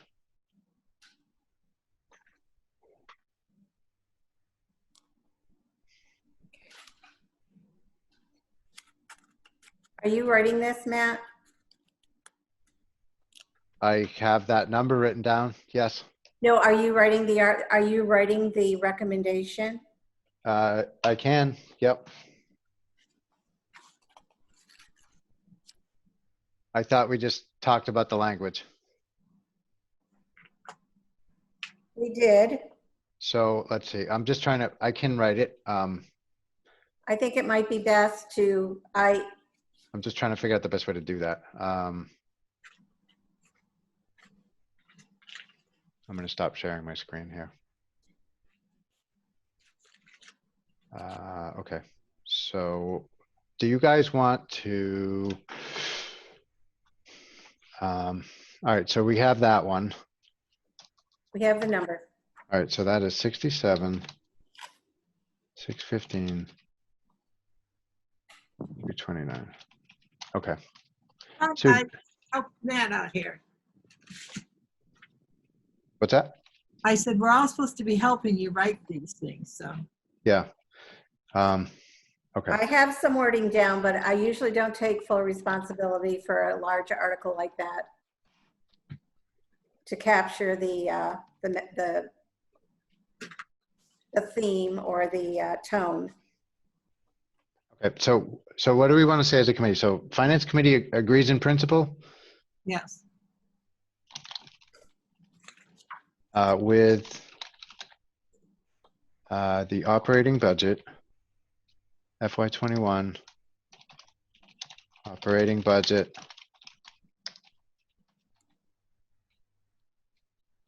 For the operation, Finance Committee agrees in principle for the operating budget in the amount of.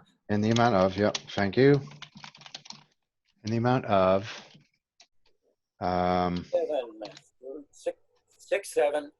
67615,329. Yep, got it. Okay.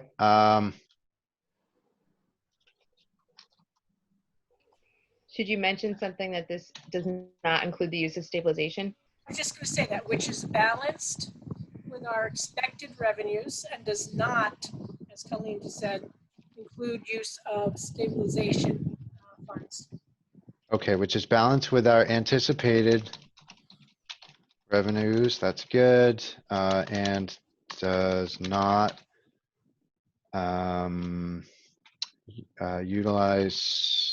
does not use funding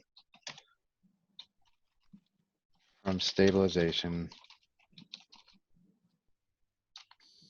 Okay.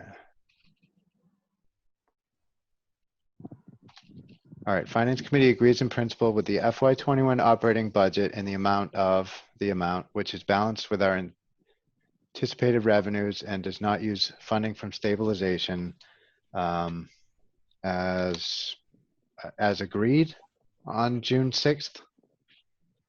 I don't even think you need to say that. As discussed, or just leave that out? Well, it might be good to have it only because the budget table isn't going to be there. Let's see, based on, Don't you think we should say as agreed by town administrator and Jay as well? I mean, I do. we need to at least let everyone know that they've agreed with this. Which budget does this refer to? This is the operating budget. Yes, understood. Is this with the override or without the override? This is stabilization money. This is without the override. Okay, so we're saying we agree that the budget is going to be okay without any override. It's going to be balanced on without one-time funds, without any override. That's what we're saying. Okay, does that mean we're not going to hire the fire? We're not going to, et cetera, et cetera? That's all in the contingency budget. And then when we make that recommendation, we will explain all that. Yeah, My concern a budget in excess of revenues. My concern is we have an Article 5 that does not include an override, and we're saying we are okay with this Article 5 budget. If no override passes, yeah. But I don't hear that in the recommendation. We gave the new number. No, but I see what Barry is saying. What Barry is saying is, what can we add to this that indicates while we accept this budget as being balanced with anticipated revenues, it is not the desired budget. Well, the desired budget would, I'm being lengthy. The desired that's up to the town though. Look, the override's on the ballot. They have a decision to make. Finance Committee shouldn't be saying we want this budget or that budget. Finance Committee is saying that we have a balanced budget and it represents a certain service level. And right. I will not advocate for or against an override. That's up to the voters to make a decision. That's correct. Voters do rely on the Finance Committee to make that recommendation. For the override? One or the other. Well, we make the recommendation on the numbers that we present, and that's the contingency. That will be the contingency money that we are agreeing to if the override passes. Yeah. All right. I don't want to be advocating for the override in our recommendations on budget. That's not. I just want to make sure that the voters understand there are two different budgets and there are impacts for one versus the other. That's all. That's up to the town administrator to deliver that message. And we can probably put some commentary in. I think that's where Matt comes in with the state of the town speech. That's where we will put that in. Yep. Right. Go ahead, Colleen. Sorry.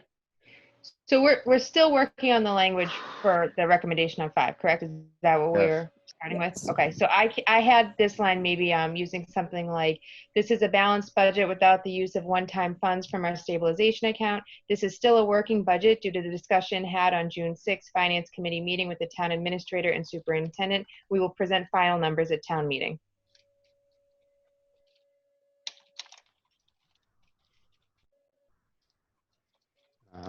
Yep, I like it. Hang on just one second. I'm a little troubled with the final numbers in that. Yeah, It's, that's bothering me as well. because we're putting the amount in, and we have to put an amount in that we agree in principle on this amount. The final details. I have it. So, all right. So Finance Committee agrees in principle with the FY21 operating budget in the amount of, which is balanced with our anticipated revenues and does not use funding from stabilization. This budget was agreed with the town administrator and superintendent in our June 6th meeting. Finance Committee will provide its final recommendations at the June 20 town meeting. Sounds good. I think right before we say Finance Committee will provide its final recommendations, I think we have to just put in something that along the lines of because of the circumstances, the budget is there are minor adjustments that would be made to the budget. Maybe we could characterize it like that. Yeah. All right. So due to the current circumstances, it'd be better if I was a better typer. The budget is likely Because of the fluidity of the budget, maybe, or something to that effect.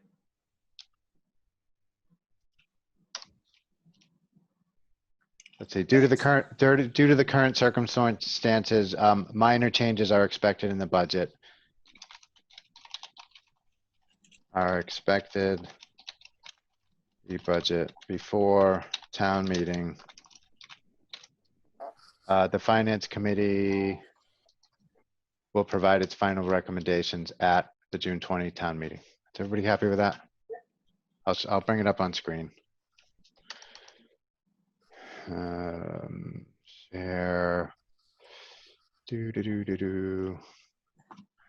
Okay, so Finance Committee agrees in principle with the FY20 operating budget, which is balanced with our anticipated revenues and does not use funding from stabilization. This budget was agreed with the town administrator and superintendent in our June 6th meeting. Due to the current circumstances, minor changes are expected in the budget. Before town meeting, Finance Committee will provide its final recommendations at the June 20 town meeting. Yep. Pretty happy with that? Sorry, that took way longer than it should No have. apostrophe in it. There's no, thank you. All right. Horrible grammar. Sorry, Okay. grammar wonk. No, that's good. That's good. Apostrophes matter. Is that the proper principle? Is that the proper one? Is that the proper principle? Yes. Yes. Yes. Otherwise we're having a high school principal.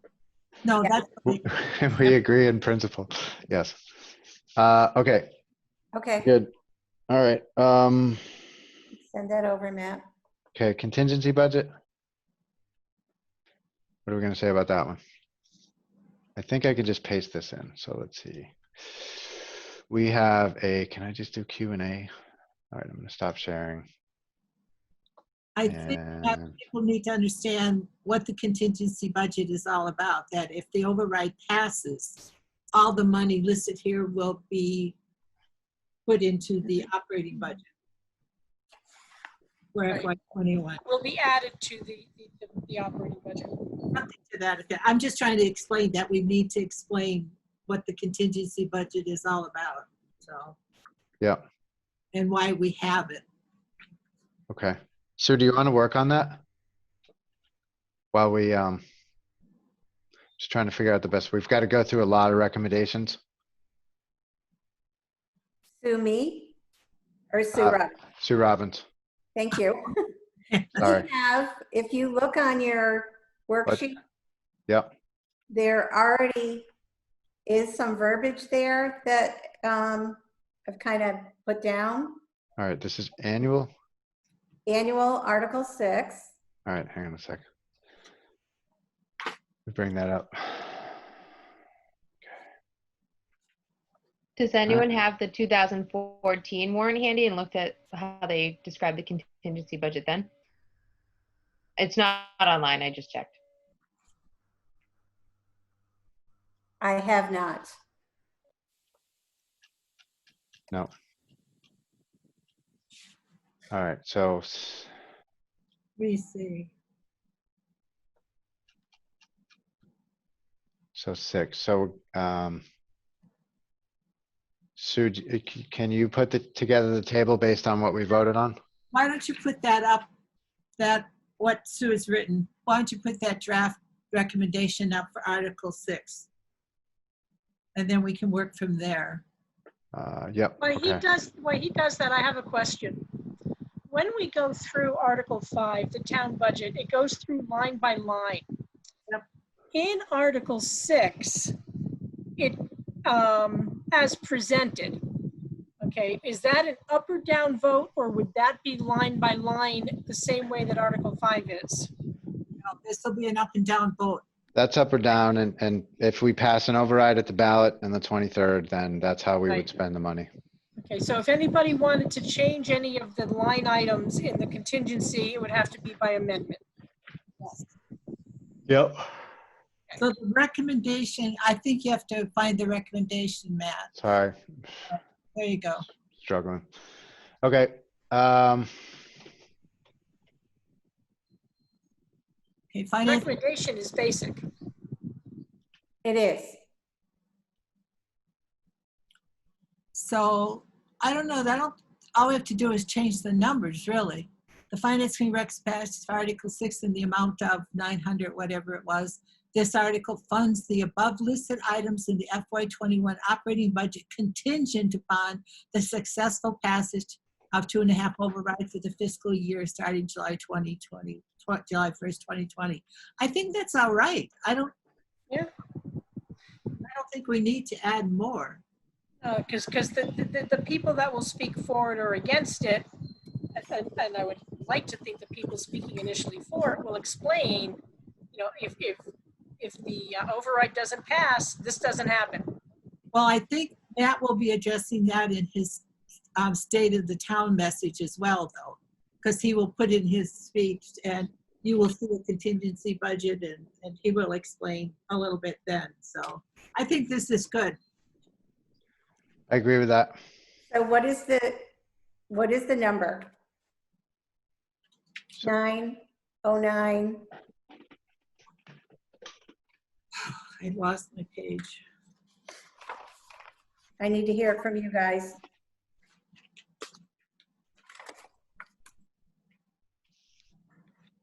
Are there numbers being added? Hold on. 100,000. I lost my page here. Here we go.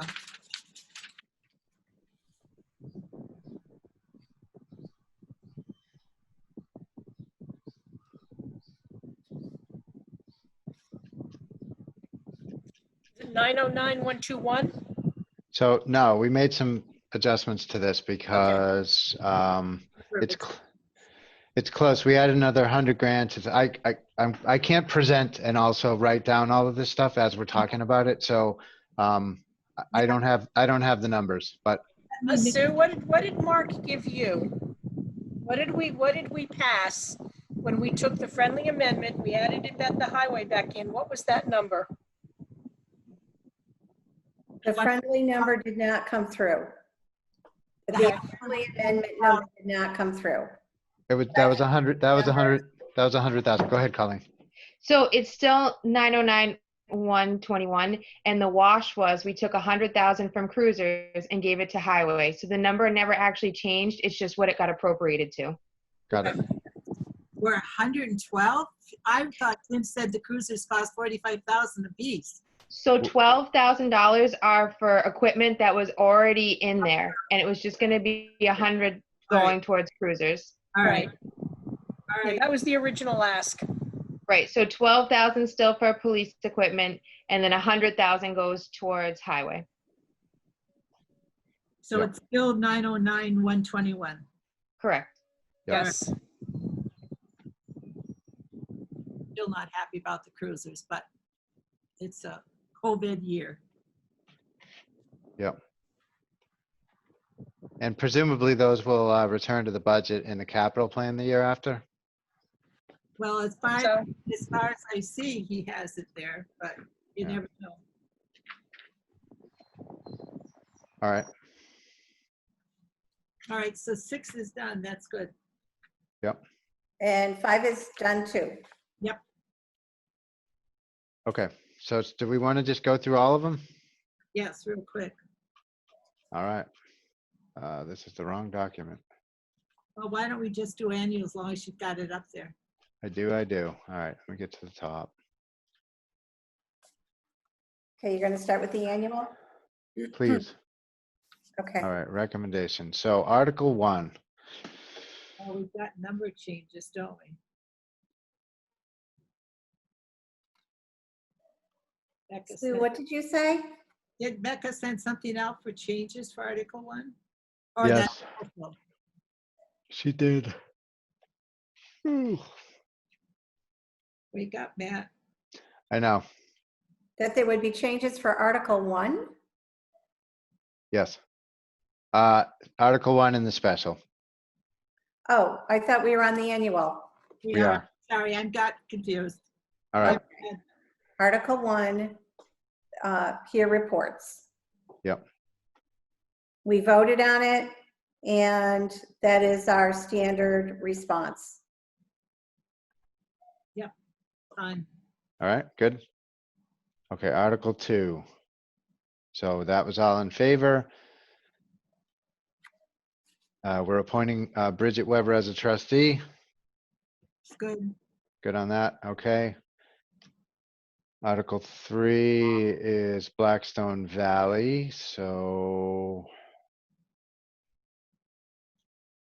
I think this number stands. That's fine. 4 is fine. Okay. Any questions on that? If anybody has any questions, just speak up or raise your hand. All right. Article 4. This is the bond payment for BVT. And that's the correct number right now, right, Sue? That is correct. All right. 5 and 6 we did. But we need to vote. We haven't been voting on, oh, we need to vote. Right, we do. Okay, I will take a motion Wait, for, 1 second. I thought we were waiting to vote right before town meeting. Didn't we talk about that? Holding off and voting on it right before town meeting, so we knew the yes, number? we did. Cool. We have to say something. Say something, though. You have to, I hate to say have to, but you kind of do. I'm just going to, Finance Committee recommends passage of this article. Oh, wait a second. We already put our language together. So what we've already said in our recommendation that we agree in principle, but things are going to change and we'll give our final recommendation at town meeting and we're going to meet beforehand and talk about the final numbers, right? Matt, recommendation and voting are It's two required. big different words. We don't have the So final we- numbers though. So what if things change and we have voted in favor of? I am 100% in agreement. So are you saying you would like us to vote on whether to delay until town meeting? Is that what you're asking? I want you to vote on the article, and the article says nothing as far as numbers or anything. And if we're not going to include a table, Because according to charter, we have to recommend yes or no. you have to vote. But does the charter say when we have to have that recommendation by? Yes, 7 days before town meeting. So you have to vote to recommend or to oppose, or to recommend against.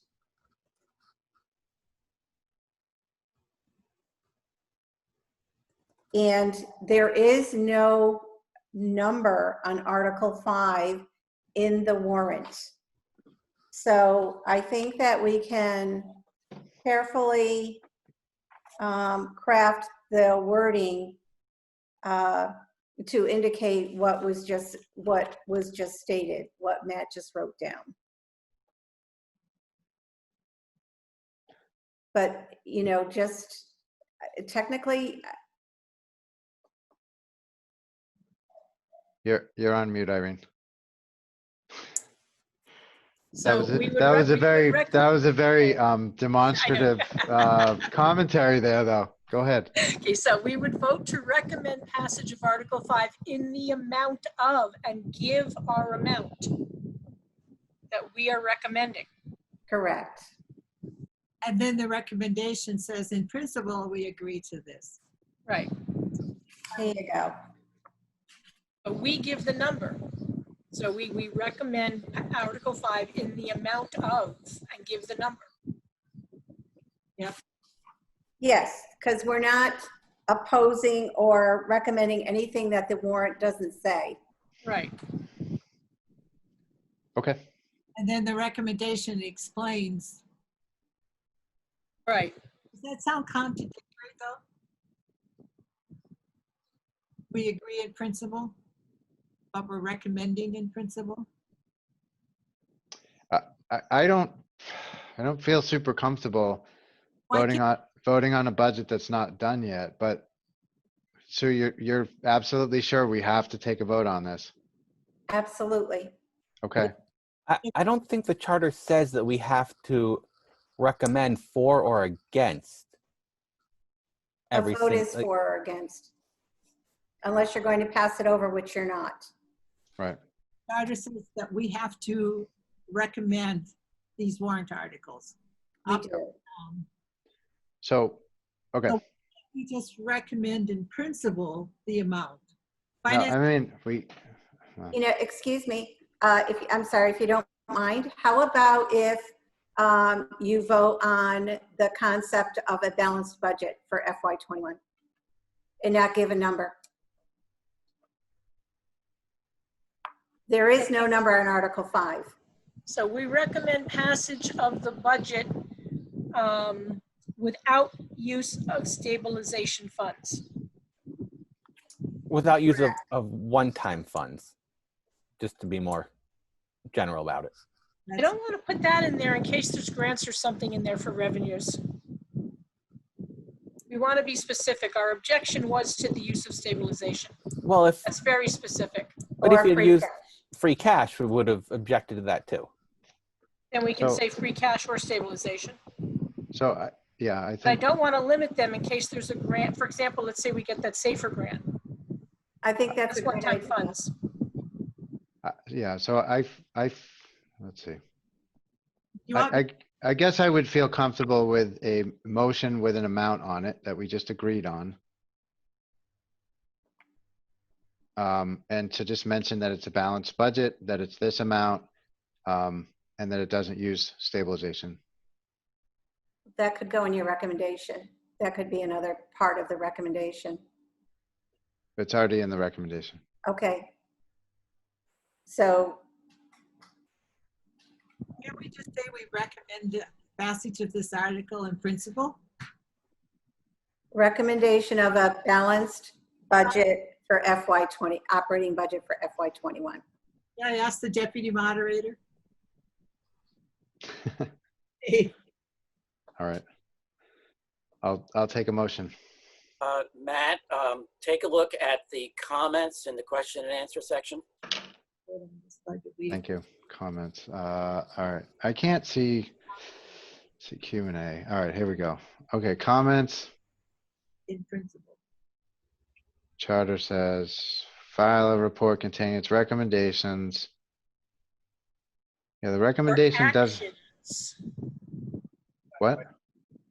The wording Recommend- says recommendations for actions.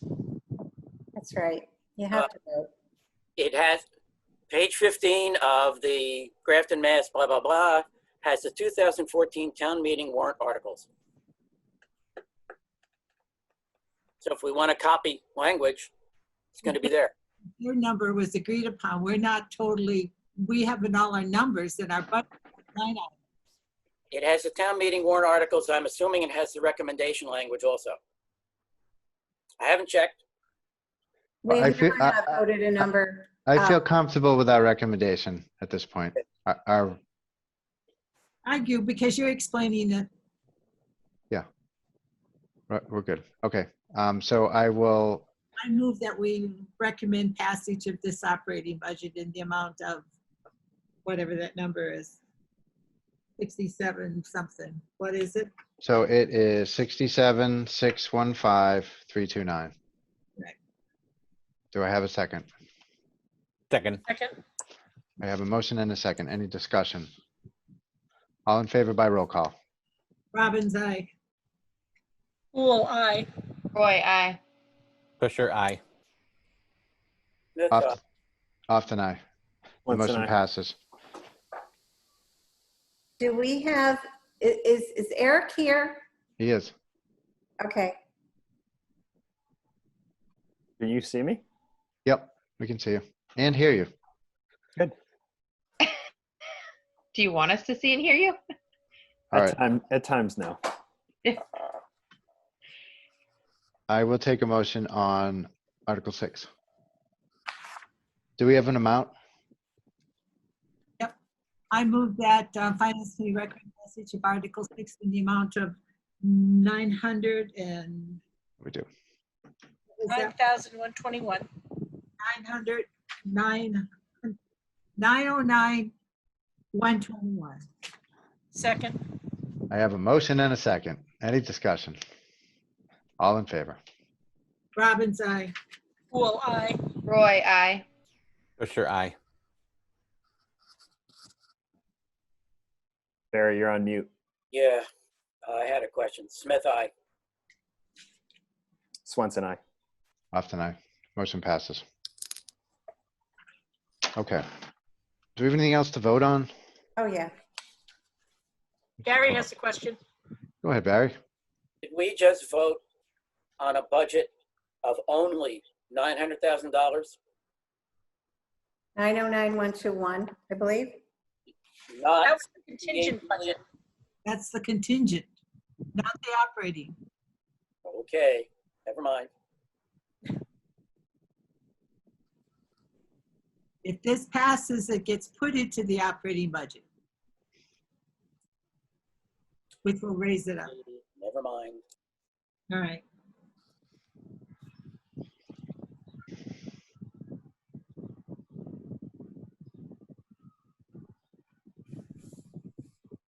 I'm bringing up your worksheet, Sue.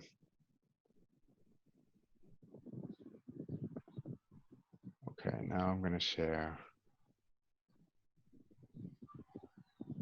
Okay.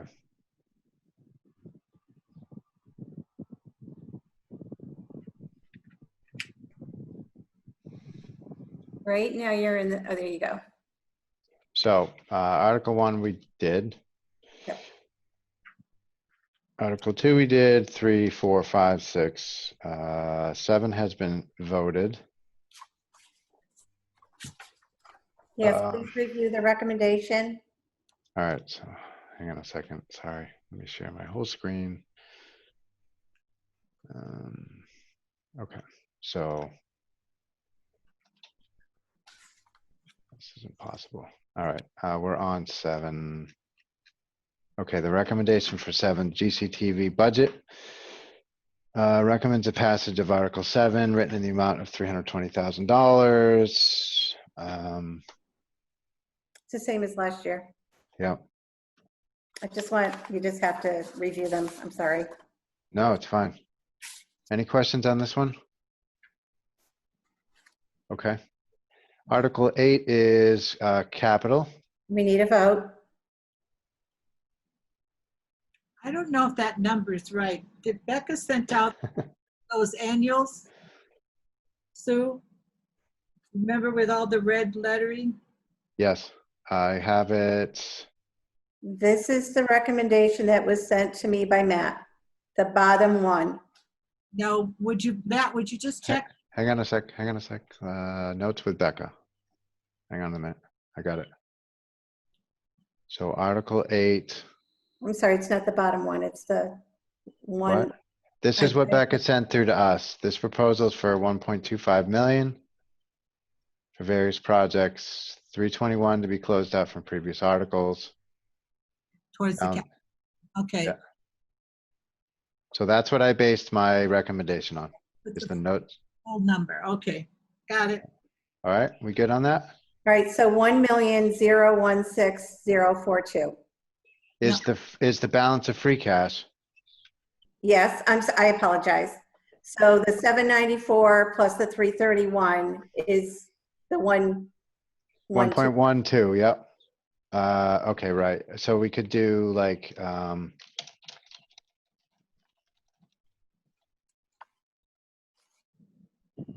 So we haven't voted yet, Matt. So if you want to say you recommend passage of Article 8 in the amount of yep, 1.125 million. please. So I'll take a motion on that. So moved? I have a motion and a second. Any discussion? All in favor by roll. Hang on a sec. Go ahead, Colleen.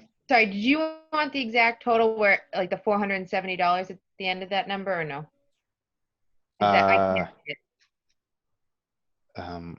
Yeah, we might as well. So, in the amount of, what is it? It's 1,125,470. awesome.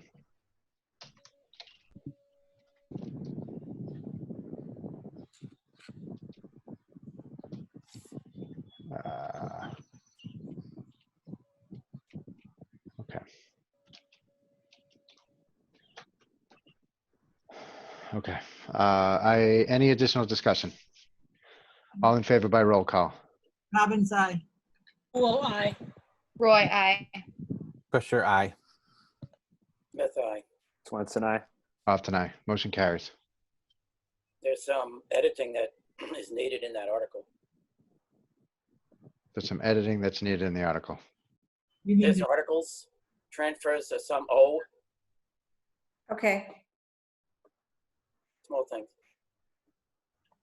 And you do need to break down the recommendation in there, so I don't know what the recommendation is. I couldn't make heads or tails of it. it's whatever Becca wrote there. She said what was coming from closed out articles and from free cash. Do you need a table, Sue? Is that what we're asking about? No. Well, I think the article transfers a sum of money of $973.23 from free cash and a sum of $16,298.97 from retired articles to fund the list of capital improvements for 21. That's a great recommendation. That is, those numbers are correct. Those are the numbers Becca gave to us. Yes. The top recommendation, Matt, is the one that you wrote. The 1,125.47 or 470. Yep. So it's the article transfer a sum of 794,171 from free cash and a sum of 331 from retired warrant articles to fund the list of capital improvements and 3 leases. Uh-huh. So it's the same, Sue. So that bottom part just needs to be deleted. Somebody was using the words from last year to make this year's. That was me. That's correct. Right, so that's just gonna get deleted. Yes. So the draft recommendation presented on May 27th is null and void. Recommendation, though, that Becca said where they were coming from, that needs to be in the recommendation. So 794, 321. No, forget about what she sent before. This is her notes from, these are her most recent notes. Yes, yes, that's what. Are we Hmm. correct in saying that Article 8 written by Matt is the correct Yes. recommendation? Okay.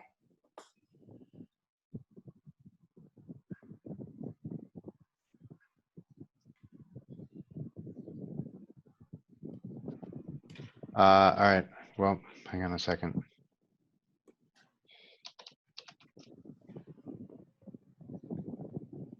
So what's the numbers? So do these two numbers, Colleen, did you add those up to get to this 1,125,470? No, I read it right off the capital plan in the budget. All right, so let's make sure the numbers add up. So. I do, I just did them. Okay, thank you. All right, so we're good. Everybody happy with that one? All right, moving on. 9. Okay, just rec review. Any questions? All right, 10.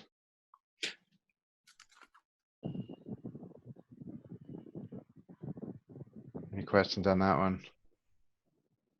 All right, 11, we have our revolving accounts. Any questions on that? Recommendations for all funds. So here's the recommendation as written. We have rec department creation of the revolving account in Article 12. I've asked you guys to take a look at that. So Finance Committee recommends passage of Article 12 as written. This article adds the Recreation Department of revolving accounts to a list of authorized revolving accounts, including spending limits to the town's list of revolving accounts. I think the important point is this account will no longer sweep to the general fund. Does that impact what Tim has for his calculations on the general fund? Yes. It does. I wouldn't think it's much, but it's going to change his numbers.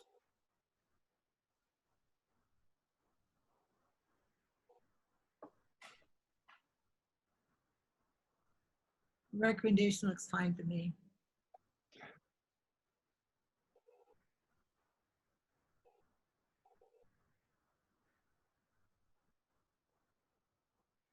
I like Any other?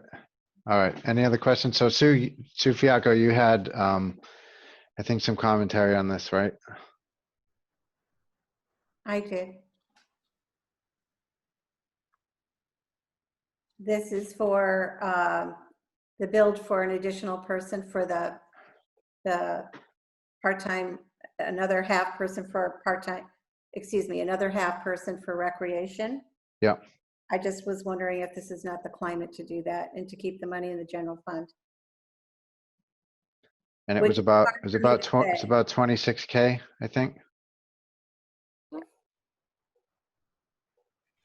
That money's not going to be coming in anyway, right?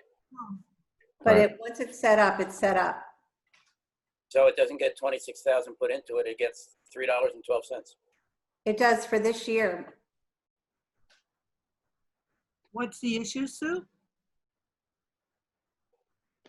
So this is the setting up they're effectively it's creating the framework, right? The accounting framework for bringing in an additional rec position Yeah. and redirecting money from general fund to the stabilization account.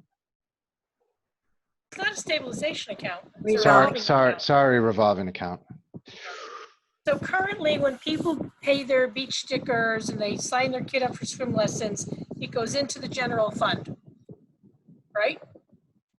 That's my understanding. Correct. Okay, so what this does is say, no, we want to establish a separate fund so that any money paid into the recreation department only gets used by the recreation department. And should there be a surplus, it carries over and does not get returned to the general fund at the end of the year. Correct. That's pretty much what this does. Yep. I agree with the second part. I don't agree with all of the first part. I thought there was a limit on this just to carry that part-time person's salary. And then the idea expressed by Jen was that it could be turned into a full-time position next year in 22. Yep. What's interesting is that there's no spending limit. In other words, we just passed the spending limit on the revolving accounts, but it does not include the recreation, revolving account. Yep, excellent point. That I knew there was something about the order of these. That was it, because then they can't spend any of this money until a future town meeting when we vote on that. So why can't we recommend a spending the limit? Like the other. Actually, they can spend it, there's just no spending limit. No, they can only spend up to the limit that town meeting sets. Right, but there is no limit. Right, so right. they can't spend anything. That's I think that's right, because we always get these articles in pairs. You set up the account and then you set up the spending limit. So the reason why I asked you folks to reconsider it, which we probably, having discussion, you probably should be doing that. Making a motion to reconsider so you can discuss it. But Make with the that motion said, Consider. over the years, there's been a constant request for all recreation funds to go to recreation and not the general fund. That was a real serious thing when the salaries for recreation were very, very low. Now, I can't tell you what the amounts are that are flowing into recreation, but there seems to be an awful lot of money flowing to recreation. There is a part of recreation that has a self-sustaining budget, though. A part, but to a limit, with a limit. As long as it doesn't show a profit, because it pays, a revolving fund simply pays for programs, and that's it. And honestly, the beach program supports many of the programs. So I don't know what the issue is with Article 12. The issue is an additional person being put onto the books. I don't have a problem with that. Okay. I don't know if anyone else does, but I don't. I The mean, only problem I would have is that we don't need that person now. Climate doesn't really, it's not a good climate for that. I realize there's not going to be any funds coming in at this point. Do we know? Yeah, so look, we're not gonna, because there's no funds coming in, there's no position that's gonna be Right. created. I don't have a concern with it, Mike. Okay. With just setting up the revolving account. I think when we start to talk about the mechanisms of funding that and that additional position and, you know, how that's all gonna work, I think that's a discussion for next year. But for me, for just setting up this revolving account, I don't personally have concerns with it. Neither do I. Okay. I understand what you're saying, Sue, for sure. I mean, Yep, it just needed to be brought, I wanted to bring it to your attention. absolutely. That's all. Yep. No, I appreciate it. Okay. All right. So is everybody happy with the recommendation then? Definitely. Minus the red print. Minus the red print. Exactly. Okay. 13. We're passing over. Can I go back to 12 just for a second? Why are we not yet setting a spending limit? I don't know. Okay. But Spending limits set until after the revolving count was set up. And then when it comes back to the article where all the revolving counts are, then there's a spending limit. Why they do it that way, I don't know. Okay. it is weird.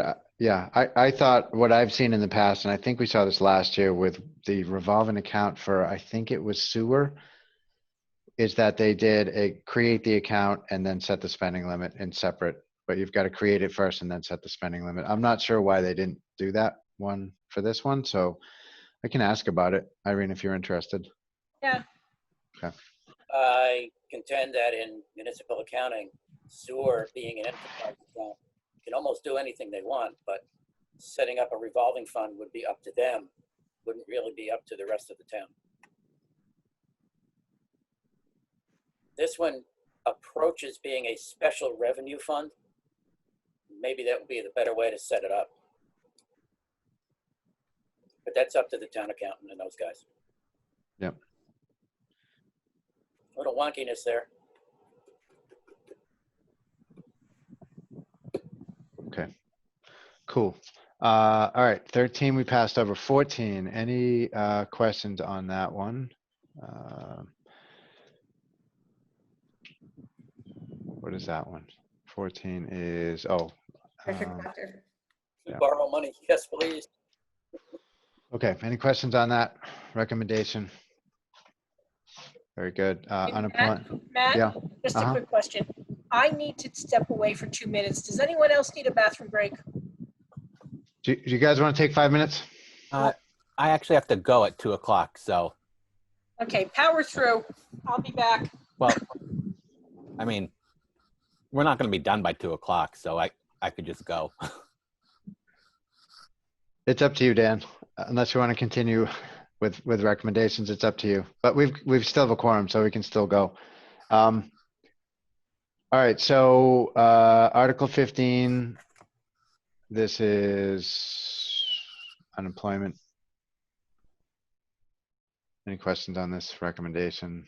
All right. So the recommendation is pretty much, my wording is pretty much the same as Becca's, but if you'd like to use Becca's, please advise. Is that in red? It is in red.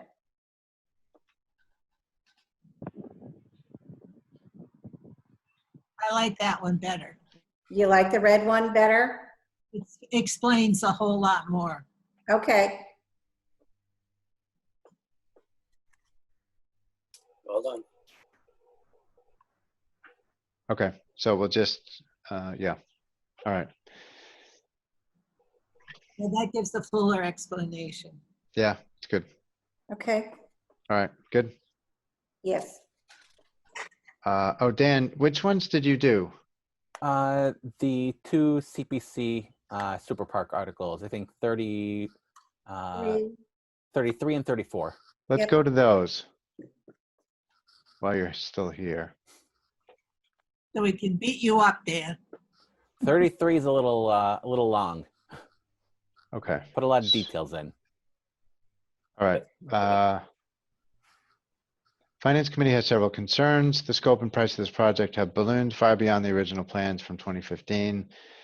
The visioning process that led to these new plans was biased towards a bigger, grander outcome, and as such, Finance Committee is not confident that this process has led to a plan and price tag that the community supports. Furthermore, several of the committee's concerns around the upfront and ongoing costs, as well as the timing, were not adequately addressed. Lastly, there are many other parks and playgrounds in town that must be brought into ADA compliance and maintained regardless of whether this project goes forward, and the committee's concerned that the community might consider this a better use of these CPA funds if the town were to present that option. Okay. Yeah, that's a little wordy. Great, Dan. All right, I might, if it were me, I might use slightly less. Opinionated terms. Yeah, I was thinking that as you were reading it. What Yeah. if you just lost the visioning process sentence and then kept the rest? Yeah, so I'm happy. Let's see, this one. Yeah. Yeah, so for me, I wasn't happy with the visioning process, but from a finance standpoint, I don't know. Yeah. I think, so I would probably change this to the scope and price of the project have increased significantly, maybe, instead of ballooned. Yes. Balloon, recreation, I think that fits. Take out far. Yeah, just put beyond the original. Significantly beyond the original plans for 2015. Okay, let me just, Process has got to go. I'm gonna just copy this down here. Okay. Furthermore, several of the committee's concerns around the upfront and ongoing costs as well as timing were not adequately addressed. Lastly, there are many other parks and playgrounds in town that must be brought into ADA compliance and maintained regardless of whether this project goes forward, and the committee's concerned that the community might consider best. Okay, that's all great. I love it. The last concern that I have, which is one of my most significant concerns, is that they're using a significant amount of their bonding capacity. That's in the next article, which is That's about in the bonding. next article. Okay, perfect. All right, so sorry. Oh, don't be sorry. So It's an important point. Matt, you're doing great. We're almost done. I know I'm really starting to You can tell I'm getting tired. All right. Okay, Matt, so Is anything wrong with putting that? That was one of our concerns, was the borrowing capacity. We don't have to explain it, but just put it in 33 and in 34. yeah, well, so for me, I mean, that's bothered me, and I mean, that's why we're opposing the park. right. Well, yeah, so I'll just say Roger Trahan and I had a discussion. They have a whole list of ADA compliance concerns and accessibility concerns with all of the parks in Grafton. Right. And he represented to me that CPA funds could be used for rehab purposes for the parks. But if each of these parks have relatively like medium-size improvements that need to be made, not little minor tweaks. And his commentary to me was, if we essentially use a lot of our bonding capacity right now in one park, we're going to prevent our ability to use CPC money to do those rehab projects in the other projects in town. And again, this was just his personal opinion. He thought it was a better approach to use smaller amounts of money in parks around town. So thank you, Dan. So that was kind of his commentary. Personally, I agreed with that. I think that's a better approach, but the underlying kind of mechanism of it is that bonding capacity reduction. And that was a significant concern. I think for me, like this statement, there are many other parks and playgrounds in town that have, needs. It kind of gets at that bonding capacity issue. Well, Do you want? Okay, let's put it in explicitly then. Further, I would add further, okay, this, taking on this project would significantly impact, negatively impact the ability of the CPC to borrow for future projects for, many years.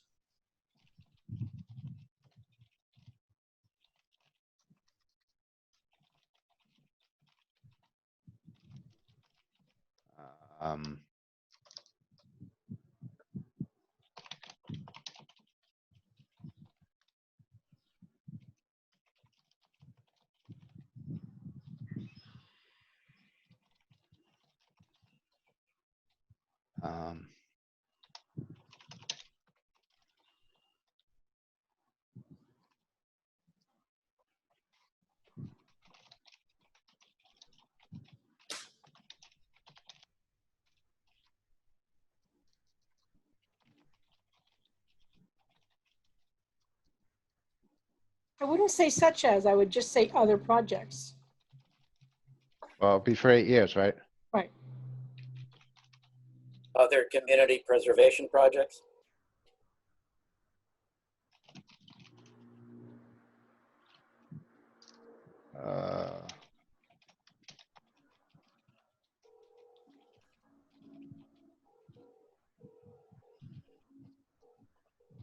Okay, finance feels that using significant bonding,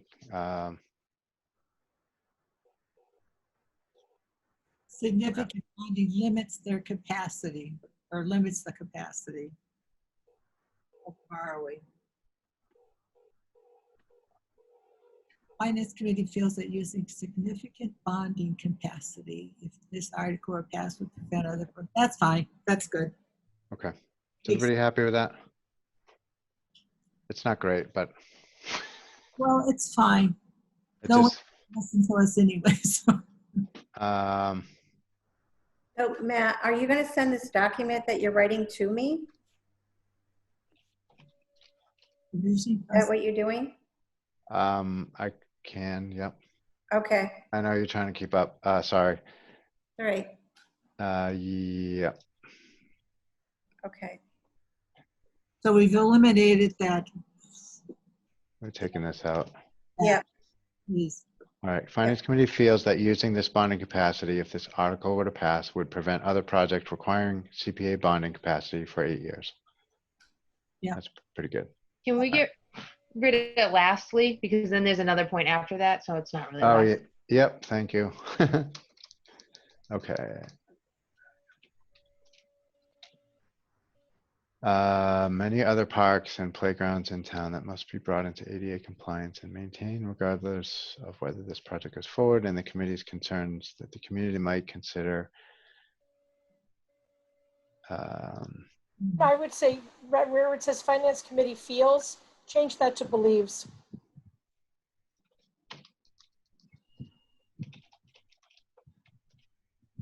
Okay, so I don't, just the wording on this isn't very good. Let's see. Why can't we say finance committee believes that they're limiting their bonding capacity if this article were to pass?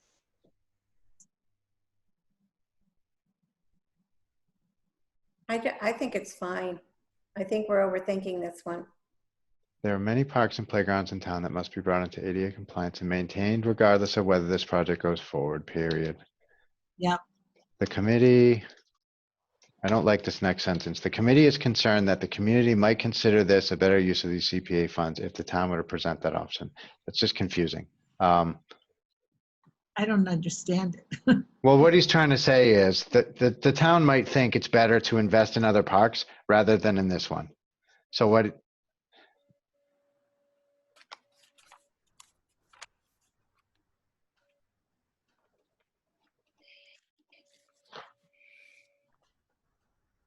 Well, we can't speak for the community. I think we have to get the finance committee. Right. Yeah, I think you can eliminate that sentence.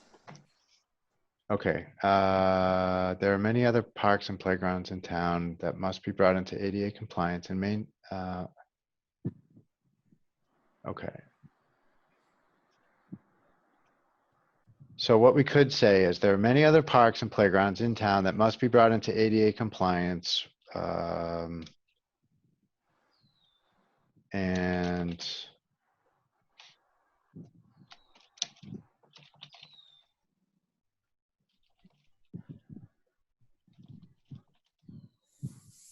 Would be better served for that purpose.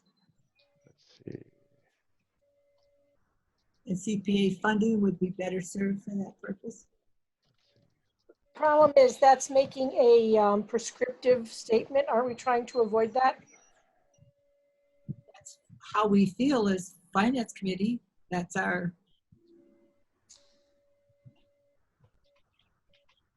How about we say this? There are many other parks and playgrounds that must be brought into ADA compliance and CPA bonding could be used. Finance committee believes that this bonding capacity, if this article were to pass, would prevent other projects requiring CPA bonding capacity for 8 years. This is awful. This is awful. I like.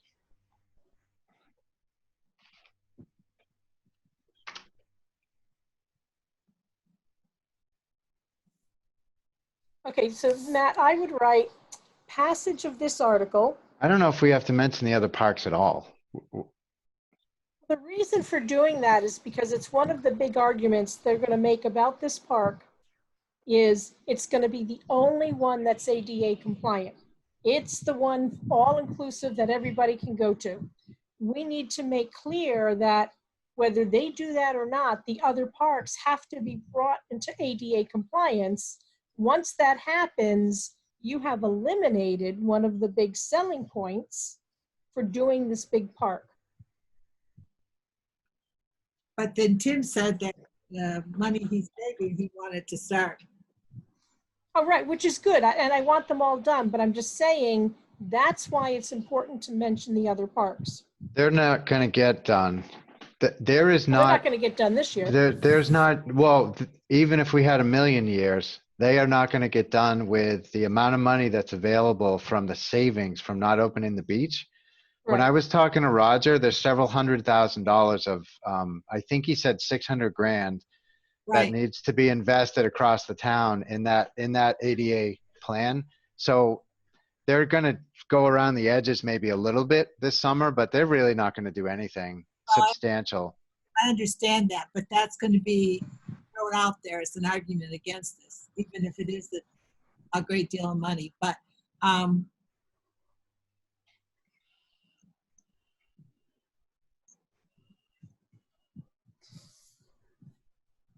Okay, so Mark, what I would put, Matt, what I would put for that last sentence would be, okay, passage of this article along with Article 34, because, you know, Article 33 doesn't guarantee Article 34, okay?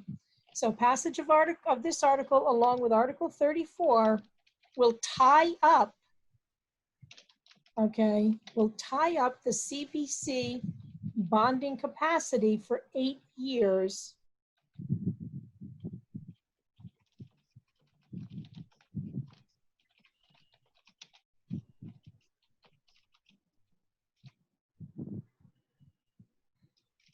That sounds good.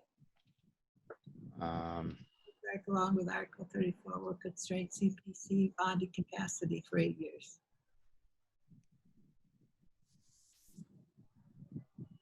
So, but this is the 250, right?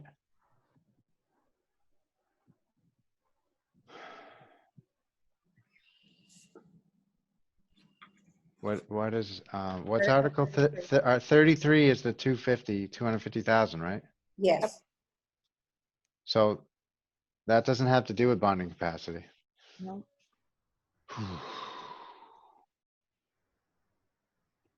No, and we understand that, but Article 34 has to do with bonding capacity. So that's all right if you left it in there. Okay, just put not, okay, you, if you want it, because I know what you're trying to say, Matt, so. I think will we should just, I think we should, CPCs, let's just get rid of the CPA funding. Let's just say this. There are many other parks that must be brought into ADA compliance. CPA funding could be used.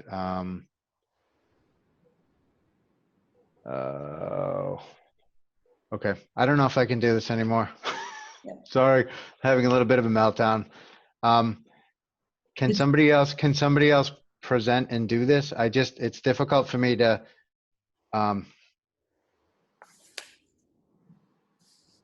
be doing this on the fly. Right. I've got this document. How do I share it? Let me stop sharing. Down below, you should have a Yep. share screen. Okay. So if I click that, okay, so now I want to go to June 6th. Okay, so is everyone seeing mine? Yep. Is everyone seeing that? Yes. Okay, so let me get to the right article. We are on Article 32, right? All right, just hang on just 1 second. 33, right. okay. I'm concerned about version control here because I've made a bunch of changes in my document and Sue wants those changes. And now you're Yep. going to make changes to yours. So And I can send her just the changes I make. I can any just copy changes, these articles. can you turn on like version control or just highlight any changes that you make so that when you send your document to her, it's clear the changes you made? Can you type in a Okay. different color? Yeah, I should be able to do that. Thanks. Let me just go here. And, okay, so I will type in red. How's that? Perfect. Okay, so the article was to appropriate from our budgeted reserve. Okay. Yep. Okay, so this is from CPC's budgeted reserve.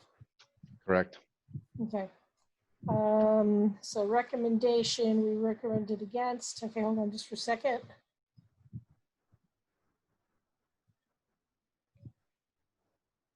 Visioning process. Right. Has increased substantially, right? Yep. Significantly. Good. Okay. Beyond the original plans from 2015, right? Yes. Okay. All right. So get rid of the visioning thing. And now I'm going to get rid of, okay, so get rid of the visioning process. Yep. Okay. So get rid of that. I'd And then get rid of the rest, right? I'd get rid of the Oh, rest. Yeah. Yeah. Okay. Okay, so furthermore, several of the committee's concerns around the upfront and ongoing costs as well as timing were not adequately addressed. We're leaving that there. And then we go to there. Now, why is this not going through as being in red? Oh, that's okay, because these were already there. Can I just be candid? I don't think this, well, I'm not going to say it. I'll say it for you. I think this whole thing kind of sounds funny, and I don't know if it needs to be totally redone. Let's just talk about how we feel about this as a finance committee. So CPA has a request, a project on the table with a kind of high level Right. design, and they're planning on putting 250 grand out of their funds into phase one. So what's the heart of it for finance committee, really?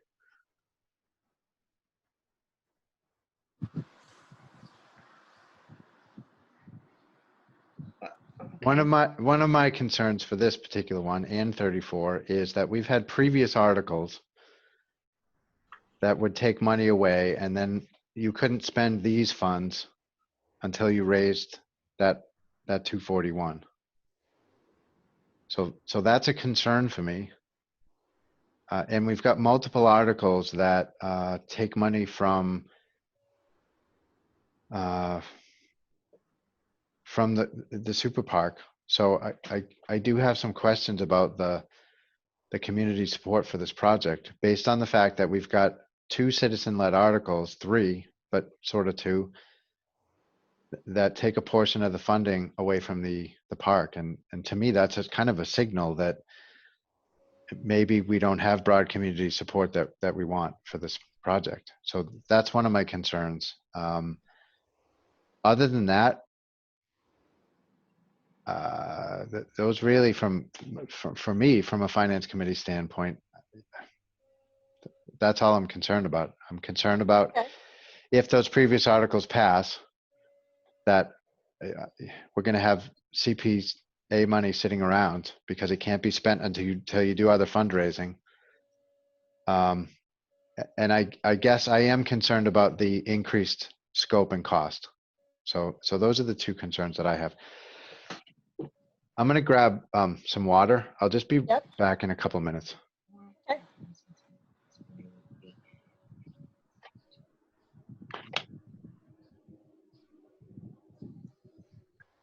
I think Matt understands the gist of where we're all coming. I have no problem if he wanted to write this article and then submit it, and I trust him that he would write something appropriately.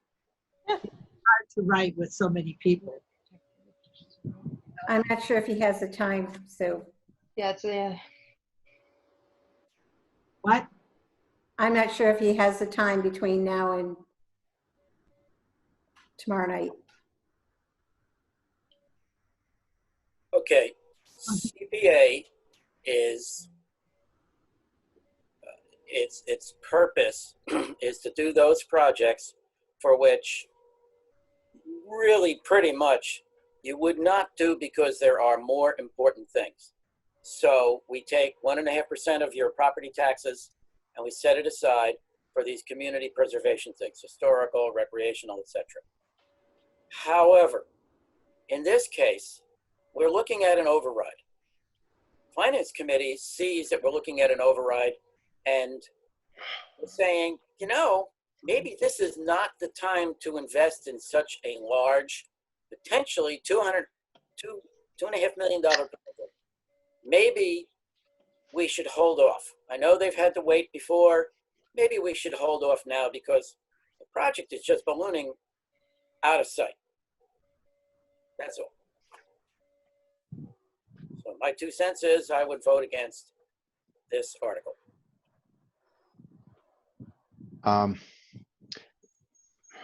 It's not, it shouldn't be a priority at this time when we have so many other things that need to be done. And as Barry said, we have a,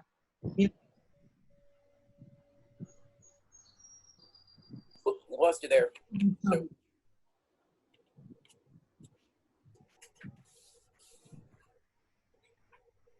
Wait. Okay, how about something like this? Because we're going to explain more in the next one too, so we don't have to give our full explanation here. We have a lot of concerns and they can be spread out over 2 articles. So maybe for this article, something that due to the impact of the other petitions on the warrant, Finance Committee is concerned this money will be committed to this project and be unable to be used without additional funding. The committee is concerned about the significant change in scope and cost of the project. Due to these concerns, Finance Committee does not recommend passage. Just simple for this one, and then we'll get into the bonding and borrowing and maybe even ADA compliance in the next one. Didn't we say, though, we didn't feel that this was a priority at this time? I think we need to put priority in there somewhere. Okay. Yeah. Because I think that's important, that we have so many other things to do and so many other things that are important. The super park just isn't my priority at this moment. Yes, I agree with you, but the CPC prioritization is different in the set, and so I don't know. Yeah, I get it. But here's the link. There are other needs right now for that money. Yeah. That's ADA compliance of the other 8 parks. Yeah. That's true. So we're pointing, and plus, there was that $250,000 or so that we wanted to claw back. So there's money there. There's money that we're telling community preservation that they could spend the money on these other parks. I just added, their process again. I just added this sentence.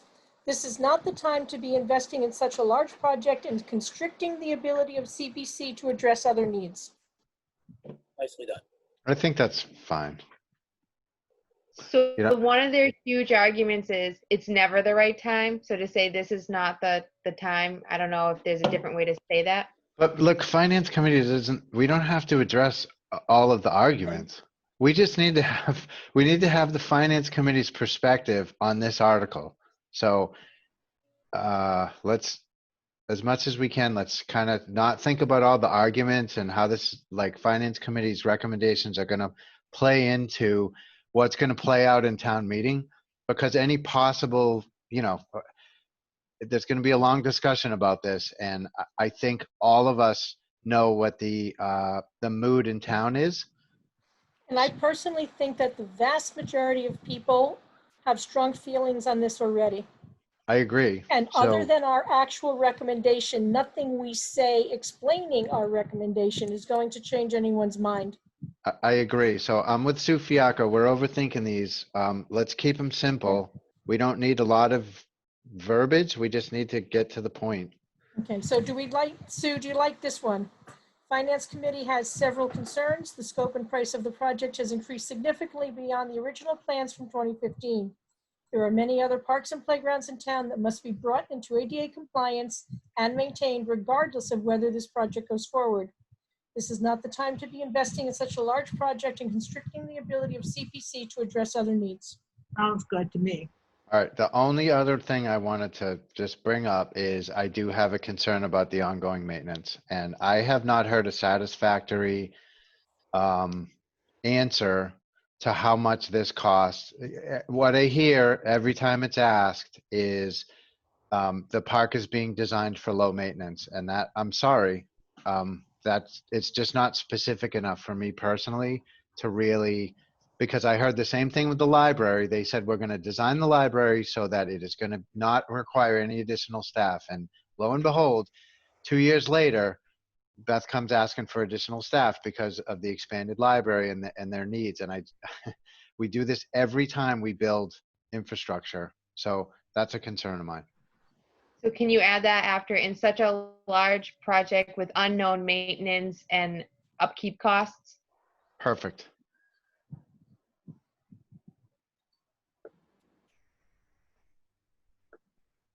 With unknown maintenance costs? Yep, great. No idea how, yeah.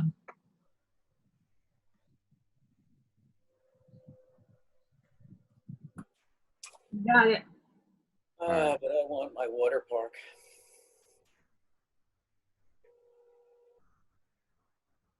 Okay. Let's see, can we just say, let's, after, in the last sentence, and if this warrant article passes, it will constrict the ability of CPC to address other needs. So, Okay, so after maintenance costs, you Yep. want me to put and passage of this article yeah, passage of this article will constrict the ability. will constrict, yep. Cool. All right, I'm happy with that. All right. Here's the thing, like, this is tedious, I know, but these words are important. And when we go to town meeting, people do read our stuff. And so the tone of the message is pretty important. Yep.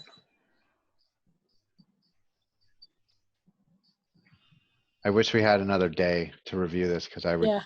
it just feels like we're kind of cramming on this and I don't love it, but all right, let's keep going. So is everybody happy with that? Yes, Sue, I will do that, by the way. Thank you, Irene. Going once, going twice. All right, moving on to 34. So let's see, in addition to the reasons listed for 33, it would tie up significant annual revenue, potentially limiting the town's ability to use. Okay, yeah, so we have to mention bonding here. This is the bonding one, right?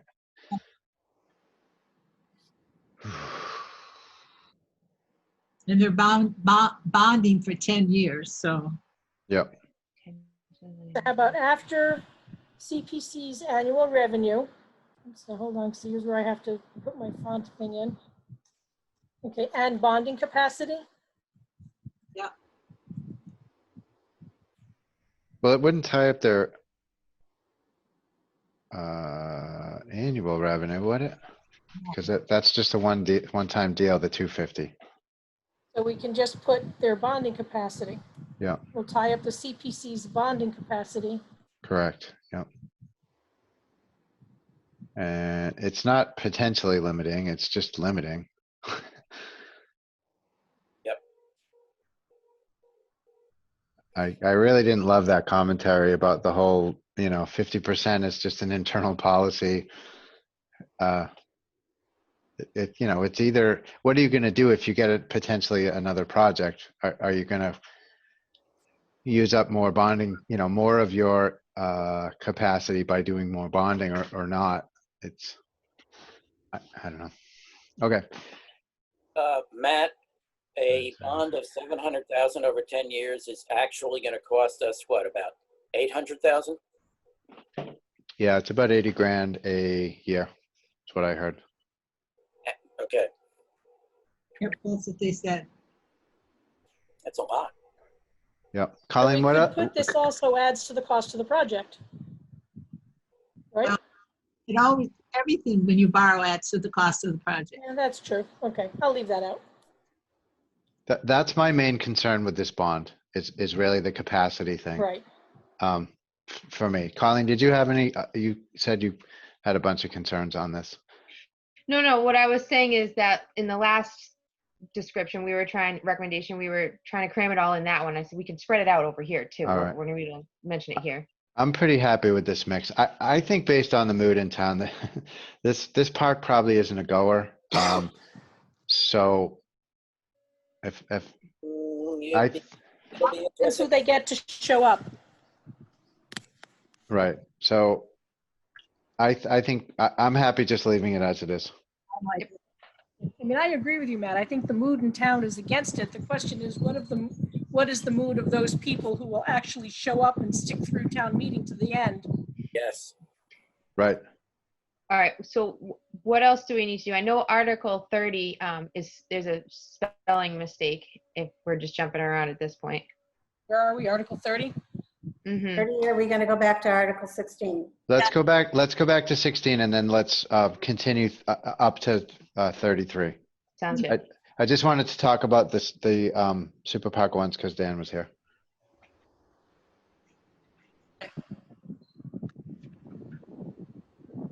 Okay, so funding for transportation services from WRTA. Yep. Sounds good. So what was the question here? or was there not one? We're just Yeah, reviewing. it's just review of Just the reviewing. recommendation. So the WRTA project actually covers two things. One is the bus that runs around between wherever and the train station. And then in case somebody needs elderly bus service, that's the second part. Is that true? The other bus is owned by the town. Okay, never mind. So why are we saying there's elderly bus services? What? Are we funding two things here or one? One, just WRTA. WRTA does not run the town van. Right, we own that. Never mind. Okay.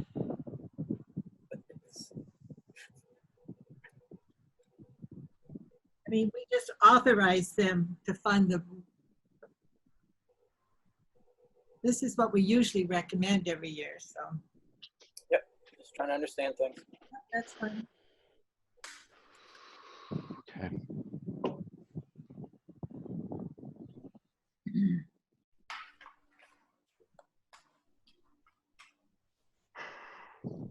Okay, so 17?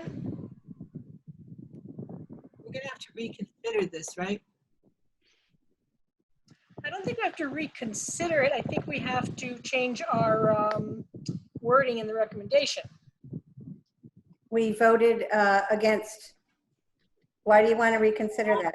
I didn't know how we voted. I'm sorry. I'm getting, Yeah, we voted against the both the equipment ones with the commentary that we would look at those in the fall town meeting.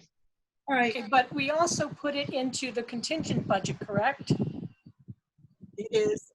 We did put it in the contingent budget, and that's why we voted against this one, because we said if we pass the contingent budget and pass this article, then we would be double appropriating the money, Right. and we weren't happy with that. So, all right, what is this?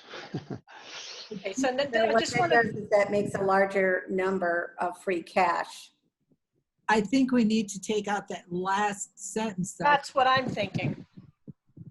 Finance committee recommending the full funding of the article for free cash. I don't think so. Sue, where are you reading? Under a draft recommendation. Oh, I'm, all right.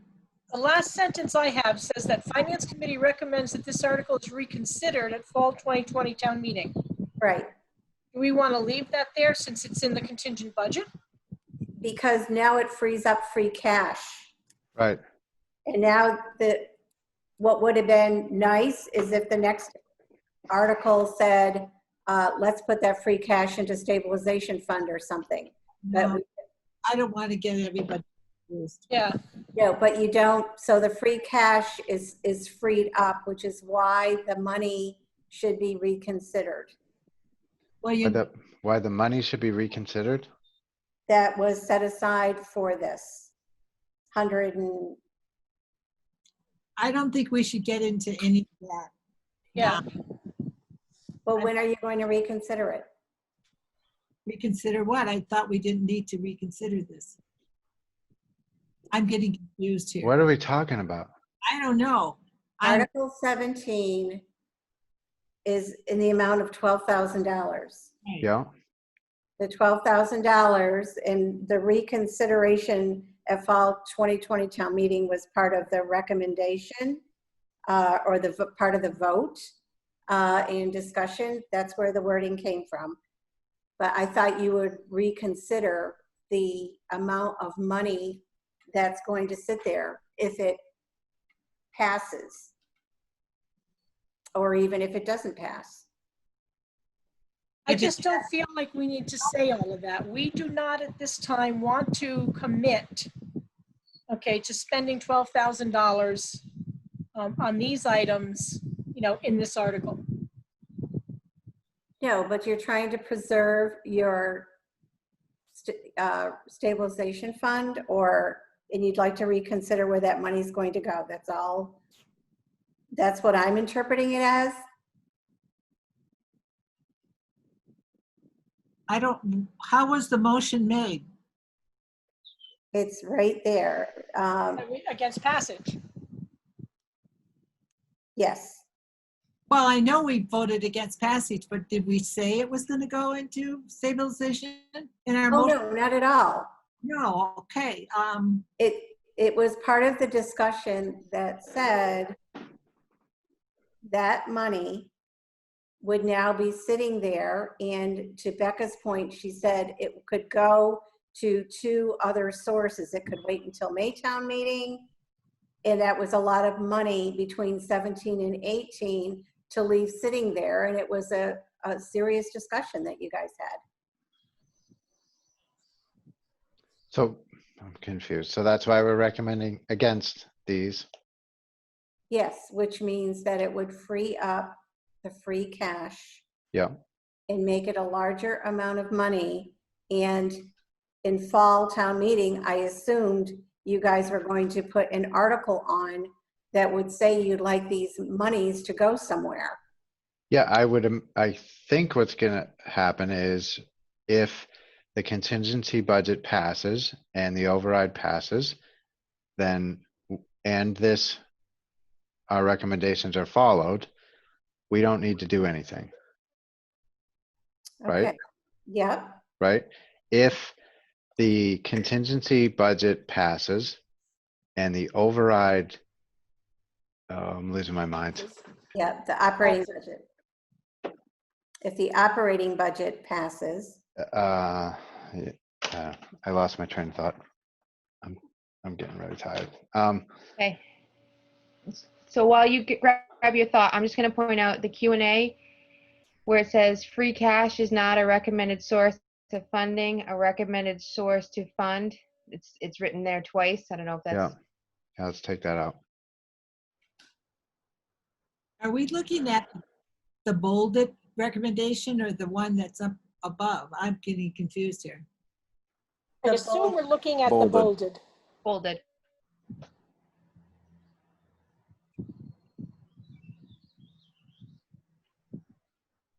Why do we put recommends against? Why don't we put finance committee opposes passage? We've always used that language. because that's what you guys went for. That's what it says for anything that we are opposing on this warrant. I know what I'm saying is we don't usually say recommends against. We always say opposed. I And understand. change it to opposed passage. The part of the operation budget was removed from the FY20 budget. Who wrote this? To present a balanced budget. I took it verbatim from the discussion. Well, All right, well, let's work through it here. So,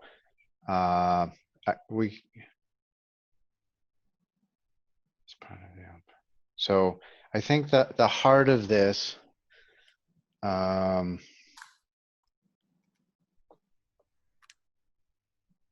so I'd think about removing the first sentence and then, I think the heart of it for me is the double appropriation. right.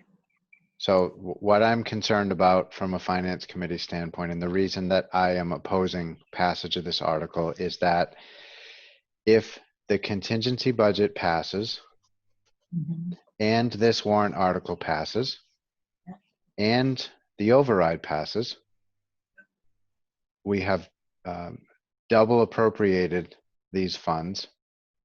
And these funds will be tied up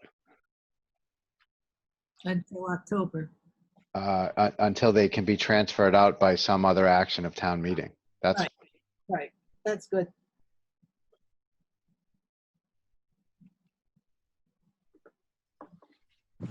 You want me to get rid of all of this? I got it. You got it? Yep. I'm going to send you guys a draft. Okay. You got everything Matt said? Yep. Same thing for Article 18. Yep. Same for Article 18. right. That's our concern, right? It's really just the double appropriation. We don't want that money tied up. It supporting the contingency that Mark wrote off, but he wasn't yet. Say that again? Was Tim supporting the contingency budget we put forth? Was he supporting it? It sounded like it, because we went through the everything and, I think he is supporting that. So, I was surprised that we were able to sneak in those fire positions. Yeah. So if he is, by the time we get to town meeting, we may recommend passing over these two articles. Right. No, they technically can't, because you're not having the vote until the 23rd. Well, and I don't know, the commentary from Tim, I thought was along the lines of, I want to make sure that this stuff is funded. So I'm putting the articles in, and if we tie the money up and have to transfer it out later, fine. Then he'll have to support the override. All right, this is fine, 17 and 18. All right.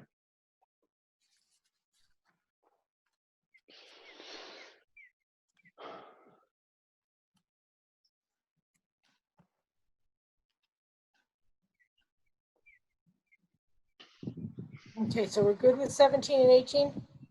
Yes. We're going to use the same for 18. Please.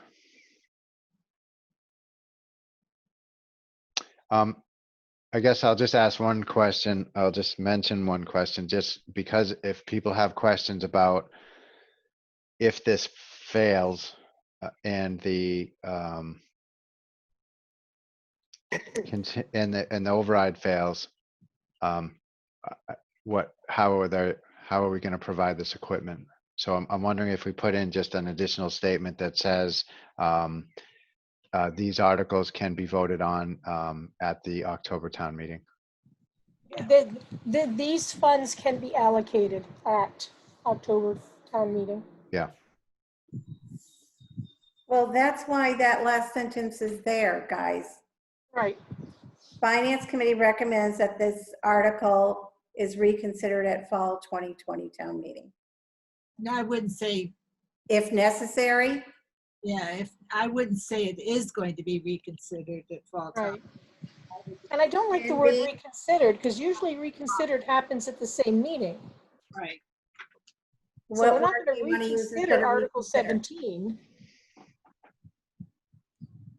You see the difference? We're not reconsidering this article. This article goes away. Give me a different word. That's okay. Yeah, it would be a new article. Yeah. Will be presented, can be presented. Bingo. Okay. Yeah. Perfect. Read our recommendation, please. Oh boy. Fine, I'm on 17. So Finance Committee recommends against passage of Article 17. Now, if I change against passage, I will change everything else to oppose to stay particular. Is that what you want? Is that what the committee wants? For years, so. Yeah, let's be traditional. Yeah, that's fine. Opposes passage. Okay. If the contingency budget passes, override passes, and this article passes, double appropriation of these funds will have to wait until further town meeting action. Finance Committee recommends that this article can be presented at fall 2020 town meeting.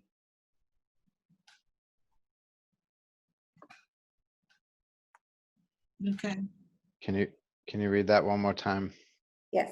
Finance Committee opposes passage of Article 17. Yeah.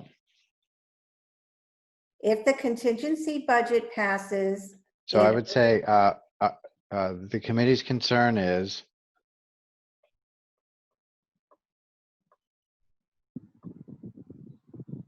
that if the contingency budget passes, Yes.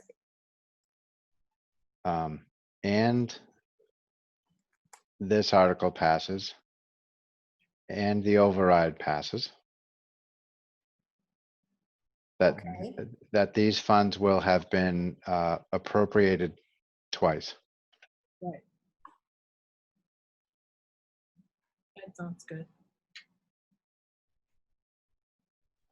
Small point, instead of saying contingency budget, do we want to say override?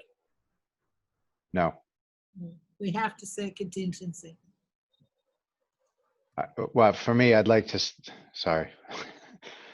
And I'm gonna quit saying sorry. I'm sorry that I'm sorry. I want to stick with the kind of we're going through warrant articles, so we could say instead of contingency budget, we could say if Article 6, oh, you put it in there.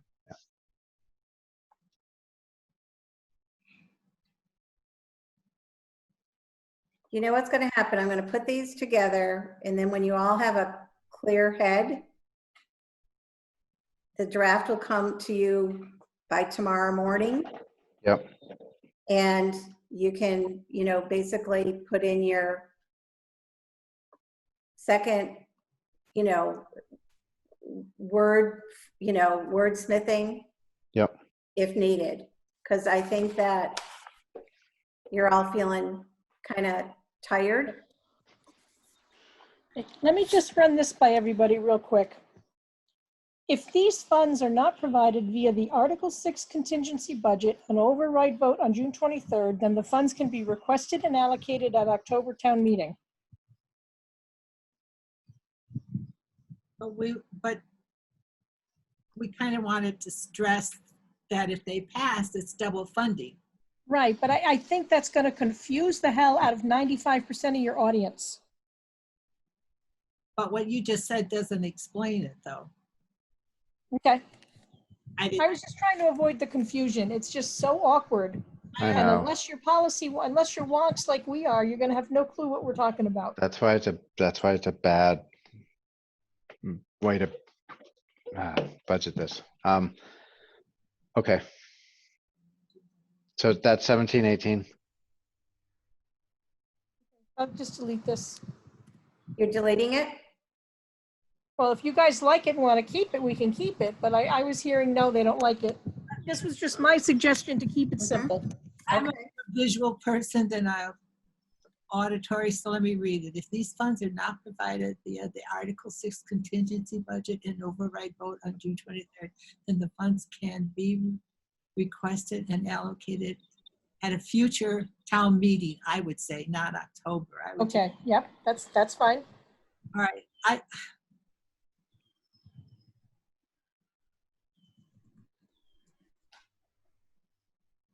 And then we could maybe follow with the statement that otherwise, it's possible that these funds would be appropriated twice.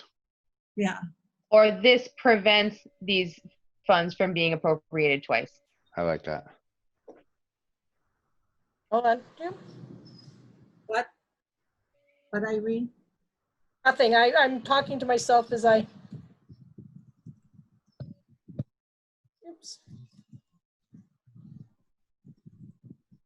How's that? This prevents the funds from being allocated twice. That's what you said, right, Colleen? Okay. I like that. I think the whole recommendation looks good. Yeah, like I said, I want it as simple as possible because most people don't, they don't do this all the time like we do. That's true. I think that's good. That's You want to allocate it or appropriate it? I'm sorry. Appropriated. Okay, that's I fine. like appropriated. Okay. So that's 17, 18, 19.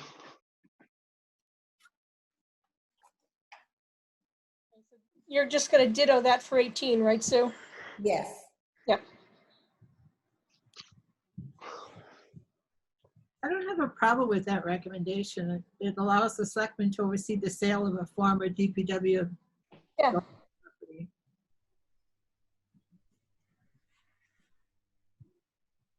Super.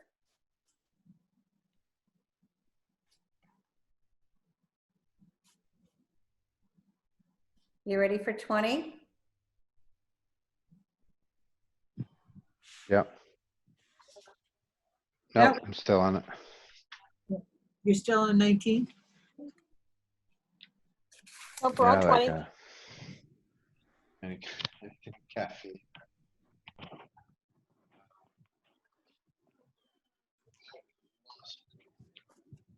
Maybe we did. Well, we really don't know what it's going to be sold for. They want it for mixed use. Right, but they have to wait and see what comes in for bids. Right. So there is no definitive say what this is going to be used for. I think it allows the zoning bylaws to be amended to provide a better opportunity for the sale of the former DPW garage property. I like that. Yeah. To explain anything further, we could be wrong because somebody may come in and buy it for something else. Right. You don't want to limit it. Right. And this needs a 2/3 vote.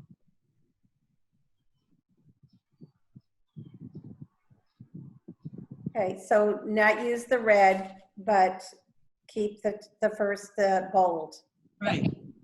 Okay, And put in there, Sue, 2/3 vote required. I will do that. Perfect.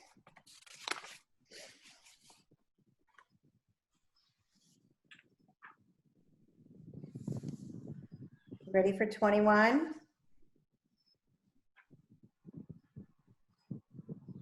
Yep. I'm happy with that. I hope it's clean. Okay, 22. I'm happy with that. Okay. 23 is a Passover. Yep.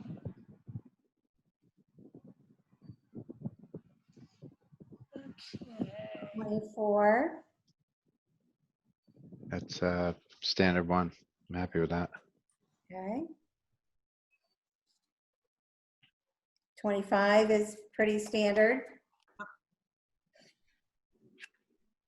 Same as 26.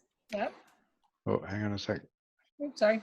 I'm sorry. I just want to read them.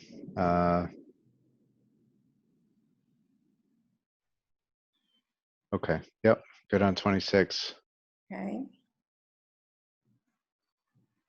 27 is simply a sunset. Okay. Extends the sunset provision to June 30, 20. Okay. Yep.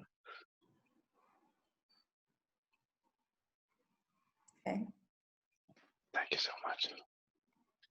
All right. Good on 28.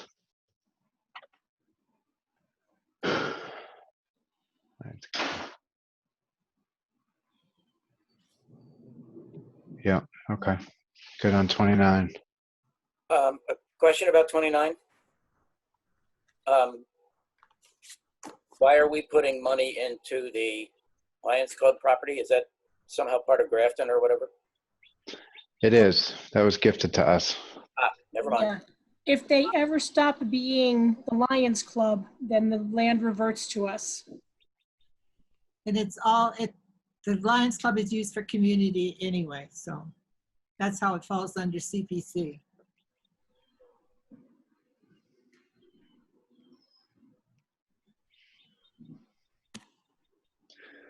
All right. 30. Reallocation of funds is spelt wrong. We have a comment too from Greg Marr. There is an error in your recommendation for 27. It should be 2022 instead of 2020. I was looking at that. Thank you, Greg. And then sorry, I missed this, but Greg had asked if the contingent budget fails, can you change your recommendation for these two? I'm guessing that's in reference to 17 and 18. Oh, if the contingent budget fails. He said correct. 17 and 18. Yeah. You can always change your, We could, but if the contingent budget fails, that will be in town meeting. And we would have to, on the fly, reconsider our motions. absolutely. So yeah, we could do that. We really kind of don't have a choice.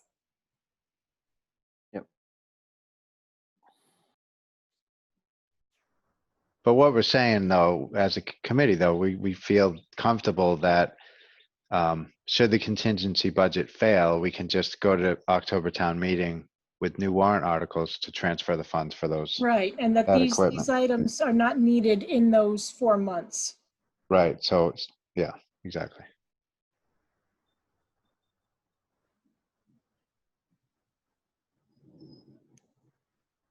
Everybody okay with 29?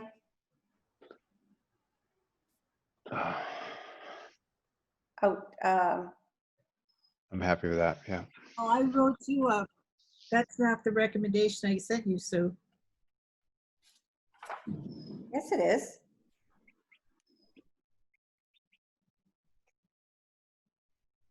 Sue, I didn't change any of it.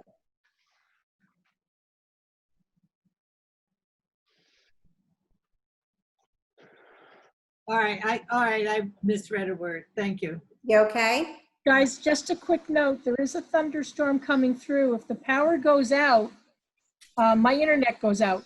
Yep. That's probably true for most of you.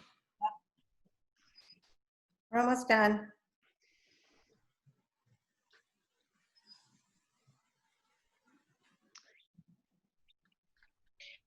So on Okay. 30 there, reallocation is spelled wrong.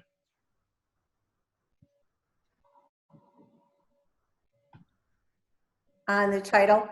Yep.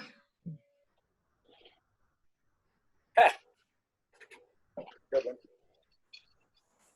So cold. Super I cold. normally don't have, I'm usually don't change anything that was presented to me. Because Greg just said it, the error is in the published warrant as well. So it is. It's not our error, right? It's No. not our error.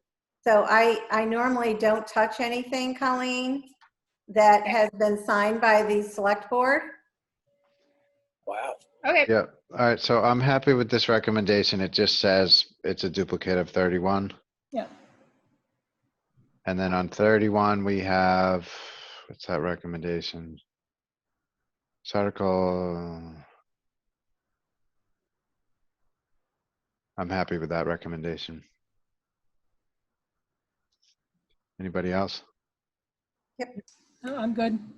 Okay. 32, distribution. Okay, so we decided against that, right? A small question. That 241,000, is that included anywhere in any budget? That's a lot of money to be clawing back. Oh, It's been sitting in an account. Yep. But now it can be freed to be used someplace else. Yeah, it'll go into capital stabilization and we can use it for any capital funding. Okay, thank you. All right. So on 32, I'm sorry, Matt, excuse me. I had an add with a question mark at the last statement. In my computer. Everybody feel that's necessary? After discussion with Lydia?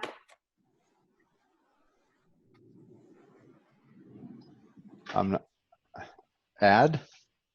Add the wording that we anticipated that there will be an amended motion.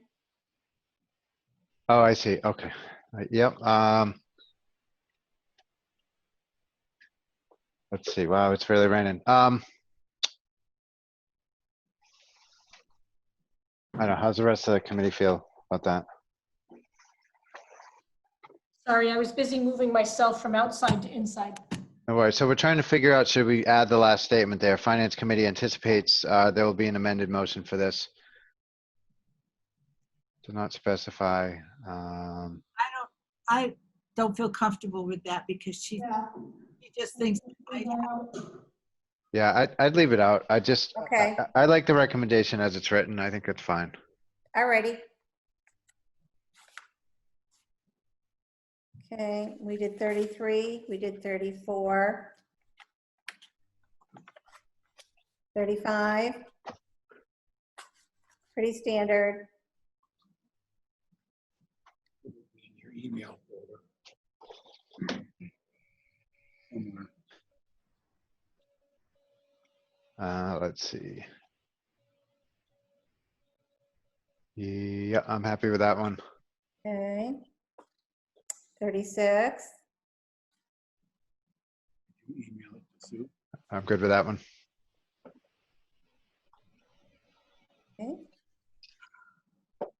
And batten down the hatches. It's blowing up. Mm. Yeah. I'm happy with that one. 37's okay? Yep. Scheduling town meeting. Okay, so what are we saying? Saturday. Little green. Okay. And I'll click there to get to your email program. The only thing is, Sue, I think it's would require a change to the bylaws versus the charter. I apologize, I only changed it in one area. No problem. Thank you, Irene. Yeah. So Yes. Article 29 is not the recommendation I sent to you. Ooh. It isn't. I just looked it up. Yep. I put Finance Committee recommends passage of this article in the amount of $140,000. These funds will be used to pave the driveway and parking lot at the Grafton Lions Club. This is the second phase of a projected project initiated in the CPC funding in 2018. I'll send it to you. So did everyone hear that? In 2018? Yeah, 2018 or 2019? 2019. All right, so I put 2019 instead of 2018. The rest of the wording is the same. No, it isn't. All right. There is no design and engineering work. The funds will be used to pave the driveway and parking lot at the Grafton Lions Club. This is the second phase of a project initiated with the CPC funding in 2019. That's what I have on my draft, Sue Robbins. Well, that's not what I had. That's not what I had seen on my draft. Okay. But that's what it's supposed to be. Okay, 2018 or 2019, please. 2019. Okay. Okay. Okay, we're on the same page. Okay. Well, I just got lost. Dave, I just shut myself off. Okay, we're way up at 38, I think. All right, good. All right, 38. Which we just did, so it's, we recommend against it because it is set in the bylaws, so you can't change it on town meeting floor. Okay, got it. I just didn't change the second one to town bylaws. I apologize. Yeah, no worries. Okay, 39. Marijuana retail. Can we go to the recommendation? It is in keeping with the town strategic direction of the town to encourage commercial growth to allow more businesses in town. I'm happy with that. Okay. Who wrote that one? That was nice. I did. Irene did. Very, very nice. KISS. Absolutely. Same thing with this one. There is current litigation involving this project and it is not prudent to accept this road at this time. Lawyers are involved. I'm not going to put that. That's I'm good. happy with that. Yep. Oh boy. Wow. Could hear that through the mic. And then 41, this allows the Grafton Affordable Housing Trust to fulfill its mission. This parcel is well sited and accessible, and senior housing is a low impact use that will not detract from the neighborhood.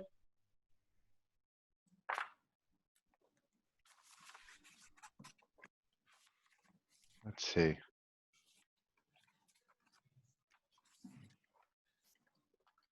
Okay. Do we want to just mention that that the property has been unused for several decades? And if you want, I can add that if you'd like me to. How does the committee feel? But to me, like that's one of the reasons that I personally support this is that we've got it's a nice property in town, and really, I think it has a lot of potential, and this is a great use for it. And it's just been idle for a long time, and I'd like to see it actually used, and the town to get some value from it. So to me, that's one of the main reasons that I support this. Is, are we specifically saying to use it for senior housing or just affordable housing?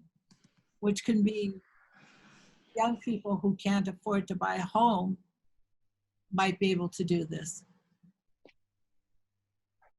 I'm not 100% clear on the restrictions when it's gifted. I think the property just transfers over to the trust, and the intention is that we would do senior housing, but ultimately, you know, the commentary was along the lines of we're not quite sure because we really need to get the property and do the surveys and do some design work and all that. So, all right, so should we mention for senior housing though? Up in the actual article, you scroll up a bit, it looks Right. like it's dropped off. Yeah. For the purpose of constructing, Oh, that should be there. It specifically says senior affordable housing. I don't know why that's missing. Okay. You're not sure where that went? Huh. All right. To get to your concern, Matt, about how it's been unused, that sentence there where it says this parcel has sat unused and is well cited or unused for several years, just add that little snip in there and that covers it. I like it.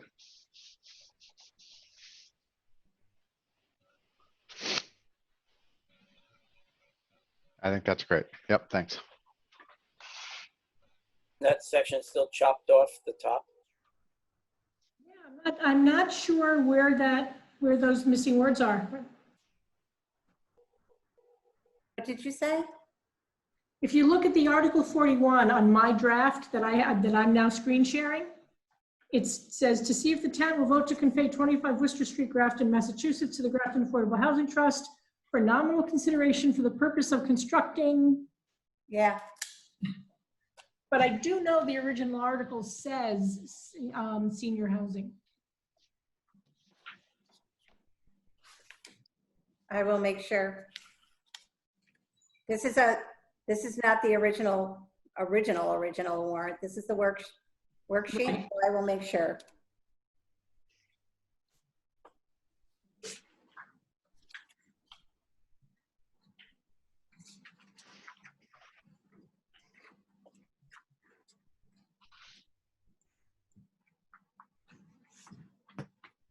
Nice apartment there. You can walk up and get a cone and then go over to Bushel and Pack, maybe stop in at the pub.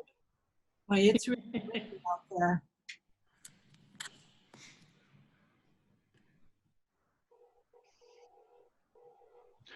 All right. We good? Let's go on to the special.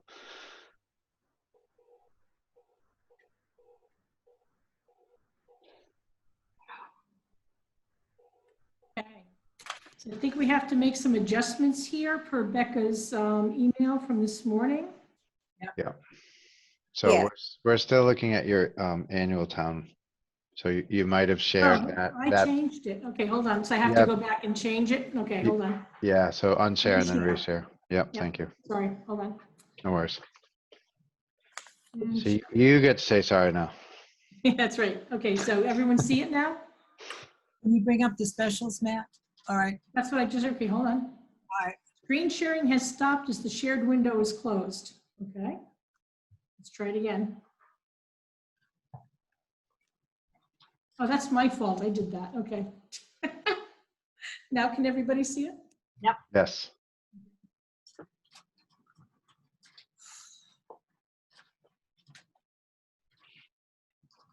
So I had put on there, that the part outside of the table is what is going to be placed in the table.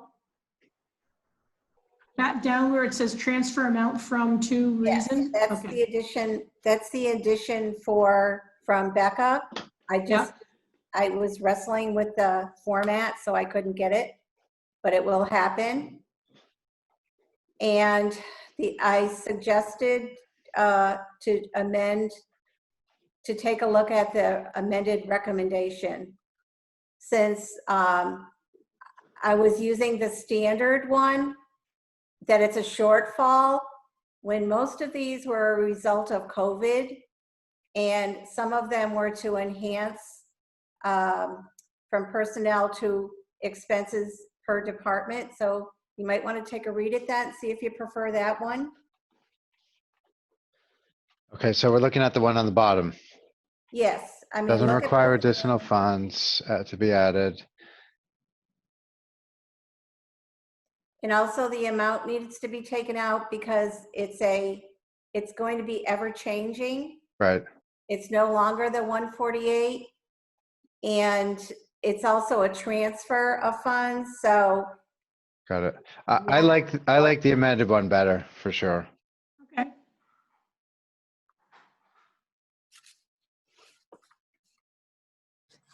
It's just more kind of descriptive, I guess, and explanatory.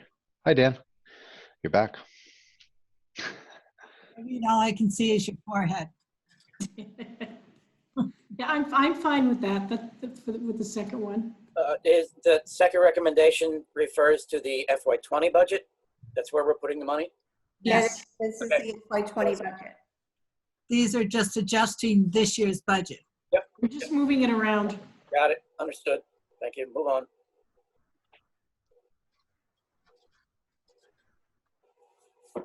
Okay. Article 2 We haven't voted on this one yet. needs a vote, Oh, yes, we have. and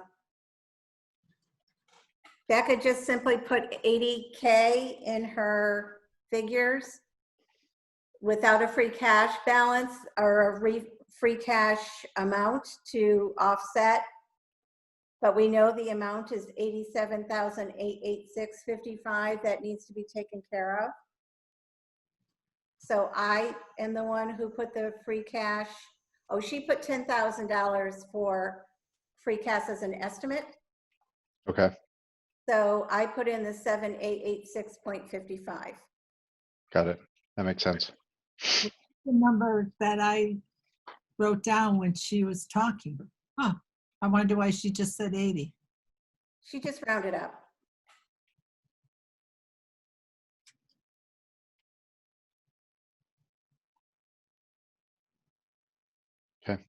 I'm happy with that. We need Okay, a now the vote. only thing is, do we have to re-vote because our original vote was for 81,000 and now it's 87,886.55? Okay, Yes, please, to reconsider and to vote, please. I'll take a motion to reconsider. moved. Second, Motion's been made and seconded. All in favor by roll call. Robbins, aye. Pool I. Roy, I. Kutcher, Smith, aye. aye. Once and I. Off tonight, motion carries. I'll take another motion. Motion to approve, to recommend passage of Article 2 in the amount of $87,886.55. Second. Second, I have a motion and a second. Any discussion? All in favor? Robbins, aye. Pool I. Roy, I. Kutcher, aye. Once and I. Off tonight, motion carries. Thank you. Ann is back.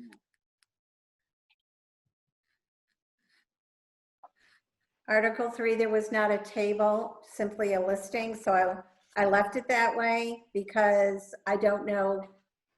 Usually it's a department and the amount, it really doesn't matter. The amount matters.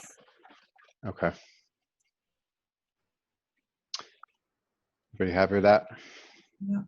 Moving on.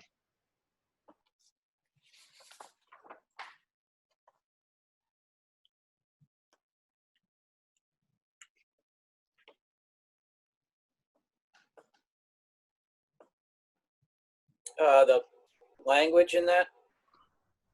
This article uses the funding source of free cash to pay the sick and vacation leave buyback for an employee who Thank recently, you. under the draft recommendation. Yeah, I'll take out 2. Okay.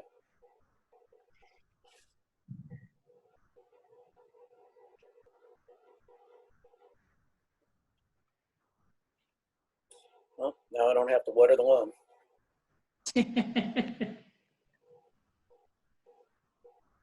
All right. Okay. Affordable Housing Trust, that's kind of Pat standard transfer of those 10%. Yep, I'm happy with that. 6, an easement.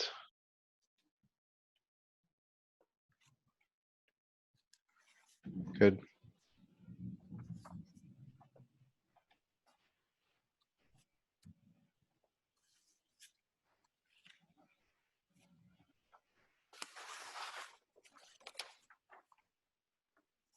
Good. COVID one.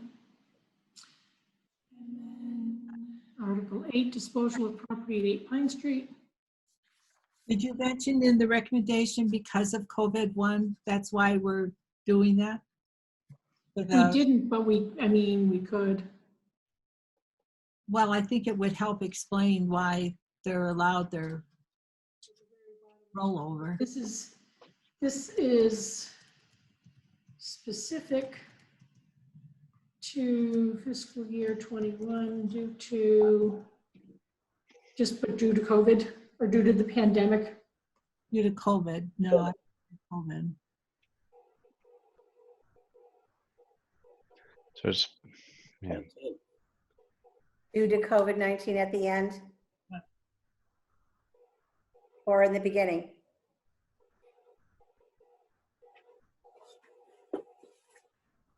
Doesn't matter. That doesn't matter. At the end. Okay. Okay. 8.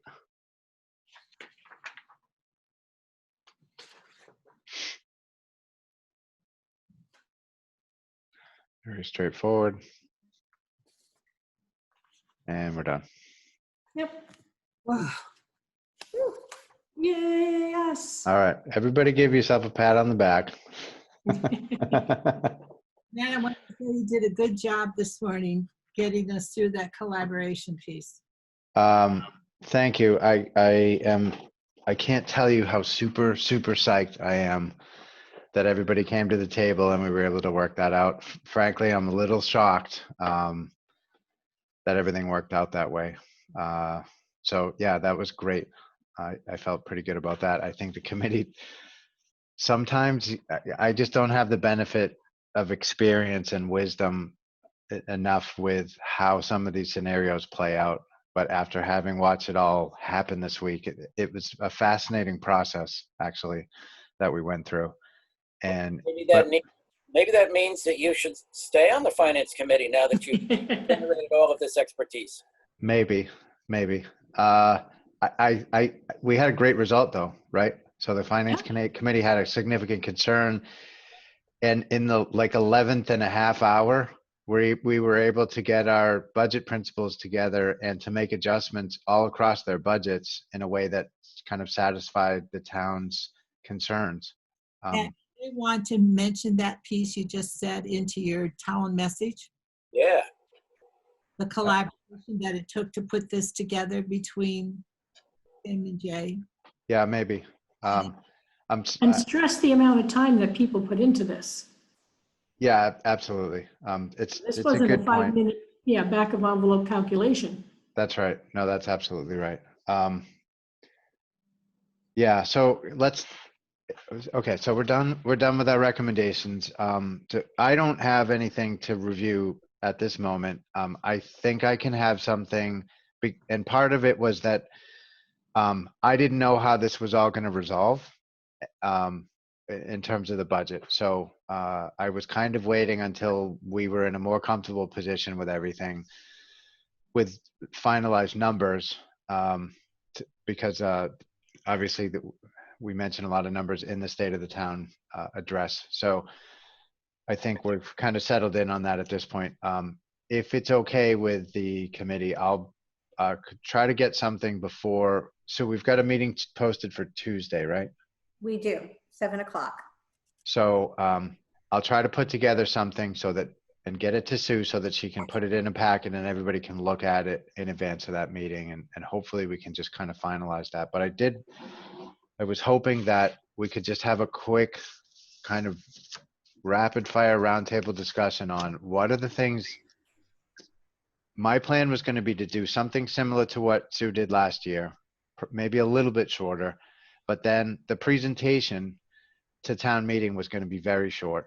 and it was going to be not the whole thing, that we were going to print out our state of the town and people could read it, the long, 2-3 page thing, and that the statement from the finance committee was going to be relatively brief and just an executive summary, really. So as a committee, like what are the important things that we really want to tell the town? Because it feels like this town meeting is kind of weighty. It's an important one. There's a lot going on. It's not your typical Springtown meeting. So, and I think we have an opportunity as a committee to deliver a powerful message. So I'll just throw it out there as, what's our perspective for this year? I have some ideas of my own, but I'd love to hear the committee's opinion on this.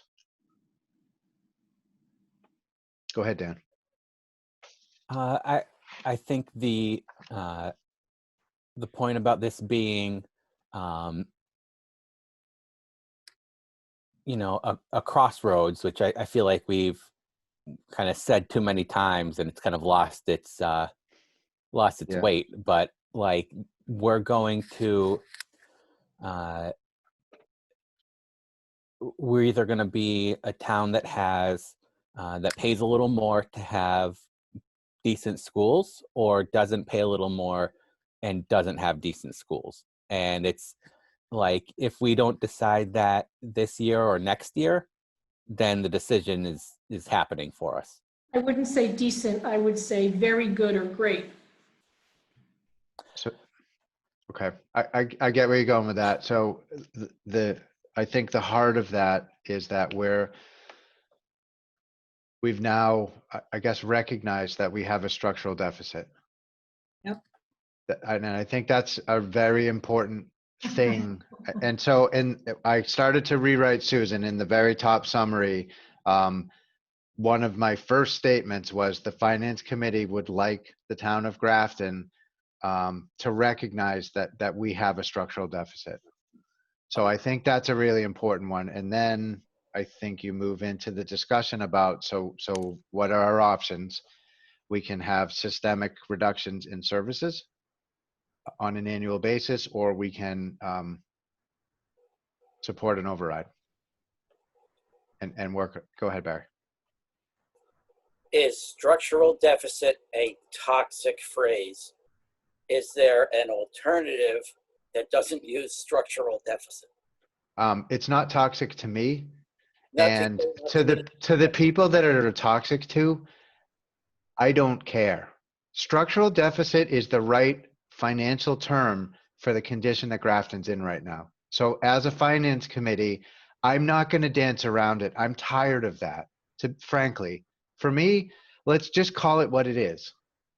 So I understand sort of where you're going with that, but as a town, we need to be talking about our structural deficit every single year, and we can't shy away from it, because if we do and we try to dance around it and not talk about it, we're going to end up with what we ended up with this year, which is we've known this is coming for such a long time, but nobody wanted to stand up and talk about it and call it what it is. So, all the residents of Grafton are popping up like, and saying, I didn't know this was going to be happening. How could we possibly have run out of money? The messaging has been wrong, in my opinion. So in a couple of the state of the town messages, we've, the commentaries are always pretty accurate, but I think we need to emphasize it more openly this time, I think. So I think structural deficit, what the choices we face as a town, based on that condition, I think is important. Some of the concerns, I think, so are, the trends of free cash, maybe, as a, we've got to address capital. That's a continuing concern of mine. I think OPEB, Sue, you mentioned that last year. I think we need to continue strengthening our statement about OPEB, that we've got to have a plan. We really don't right now. That's a considerable liability to the town. I'd love to say some good things mixed in with, because I really don't want it to, it's good things. The good things would be that our schools still perform at a very high level. Yes. The good So thing would be that we have an increased interest in people serving on town committees. What did you say? Well, the last one? That we have an increased interest in people serving on committees. I've seen a big uptick in that. There seem to be more people wanting to get involved. Now, that can also be negative in some ways, but as a general, let's consider that a positive. So I think, stable bond rating is one of those things that it doesn't mean a whole lot to a lot of people, but I think, to me, that's one of the kind of the positive things in our town. We could mention potentially some of the new growth that we're seeing in town. I think that's a positive. What other stuff should we chuck in there? I think mentioning the this process that we just had where we had significant disagreements and we were able to work them out and come to town meeting in agreement. I think that's a big positive. Okay. I'll think about that. Not sure what the best way is to word it, but I Right. think, I think it's a good, I feel like that's a good indicator for the town that that we're doing the work on their behalf and bringing something to them that that has been seriously considered. Mm-hmm. Yep. I like that. I'll think about how to work that in. I don't think we want to mention this specific process. It's, this is sort of an overarching message. So, but I take your point on that. I think we've gone deeper into the budget and we've done a more thorough review process maybe this year. I don't know. I don't know. That's difficult to say because I don't know what people did in other years, but certainly I don't know. My involvement's been a lot deeper, but I do like the kind of the cooperation that did happen. And I feel like there's been a lot of back and forth, but on the other side of it, like we had, many weeks where there just wasn't any communication at all from the town. And so I don't know what to say about that either. I don't know. I'll think about it though. Colleen, did you have something? No, I'm okay. Okay. Barry? You were identifying things that we need to do. A townwide capital maintenance program would be in order. Yep. Not just trucks, but buildings.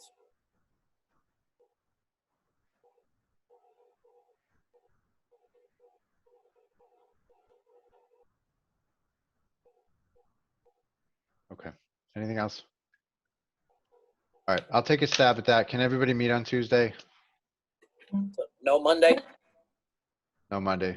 As of right now, I can. All right. Let's just leave that on there. If we don't need it, I'll cancel it. It's possible that I don't get the document out by then. We've got a little bit of time, but I'm going to really make an effort at getting something in that's in good, solid draft form so that at least you guys get the spirit of what it's going to look like, and we'll go from there. So we're getting close. Thank you so much, everybody, I know this was a really long meeting, but I think it was very productive, and we're getting towards the end. Hopefully, our meeting Tuesday won't be too long. Select Board has 2 budget items on their agenda, and I don't know what they are. Do you guys want to reschedule to a later day next week? I would love that. I really wanted to watch the select board meeting. Yeah, I'm kind of with you on that. Do we How have about if we met earlier? What if we met at 6? do we have anything on Wednesday? The only thing we have scheduled at this point, Sue, you had a document on the schedule, right? We had a Wednesday meeting on the schedule. I think our meeting on Wednesday was supposed to be our post town meeting. Got it. Sue, what's actually posted? What's actually posted is Tuesday, June 9th. Okay. And then we have a pre-town meeting on Thursday, the 18th. Okay. All right. I have the 10th posted as a in case we need meeting on June 10th. What did you say? I said I had marked June 10th as a meeting we may have to have, but then that was done a long time ago. That was done a long time ago. Yeah, that's been removed. All right, so our only posted meeting is next Tuesday then. Let's just cancel that meeting, Sue, and I'll take the time that I need to actually properly write that document and not feel pressured on that. Well, I mean, we go ahead. could post for Wednesday. We have to vote on it, so you guys need to make a decision on that. It doesn't have to be this week. Yeah. How much time do you think you would like to have to reconvene a meeting for us to go over town message? It shouldn't be too long. I don't know, an hour? So, I mean, I'll get it to, No, I mean, how long do you think you need to work on it to get? I'd love a week. So why don't we plan for next week? Everybody good with that? I don't want to leave it to the very, very last minute, so let's not do that. But Sue, let's just post the same agenda for the following week. Do you want it for Monday, the 15th? What's best for everybody? Now, Barry said he can't do Mondays, right? Or was it just this Monday? Oh, Mark can't do Mondays. How about Wednesday? The 17th? Yep. We're also meeting on the 18th. Yep, but that should. That's good. So if that'll give me a day to make changes if people make suggestions or whatever, that's fine. And as soon as I get the document done, I'll get it to Sue and she can post it in the packet so that you can all take a look at it and we can all work on it together. Okay. All right. So I'm going to send everybody a quick draft of the warrant with recommendations before I go to print. Good. Okay, and so, but please respond as soon as you get it. I know you all have busy schedules, but I just want to make sure that you see it before it goes to print. Yeah, everybody, please read it and just make sure that if there's anything on there at all that we see that, you know, really doesn't reflect the opinion of the committee or, you know, even typos and stuff that that you get that to Sue as soon as possible. Sue, when, like, ideally, when do you get this? When do you need it to make? Monday around 1 o'clock. I'm meeting the town accountant for the credit card at noontime. Okay. To pick it up, and I talked to Staples today, and they don't think they can get it to me, the final, maybe until Friday. Wow. Okay. As of today, but we're okay because fortunately we're okay because Becca has said no distribution of copies about town. Right. Okay. Got it. So do you know how we did a couple of the recommendations on the fly, so to speak? Did you catch up to those? Did you need me to send those to you? Oh, no, please do send them. Send them to you, okay. Yep, I'll do that as soon as we adjourn. I appreciate that very, very much. And Matt, you're going to send me something as well. I am. I I'll think send it to you. for 5 and 6. Yep. Just to make sure. Well, I thought you had 5 and 6. I'm going to save the document. I'll send you what I have. Perfect. Yep. Thank you. Okay. All right. Everybody good? Sue, is there anything else on the agenda? I didn't even look at it, to be honest with There you. is nothing else on the agenda right as we speak. Okay. All right. Motion to, I will take that. Motion to adjourn. Adjourn. Second. I have a motion and a second. All in favor by roll call. Robbins, aye. Well, aye. Roy, aye. Smith, aye. Once an eye. Kusher, aye. Off tonight. We're adjourned. Thank you all so much. I appreciate it. Good work this week. Thank you.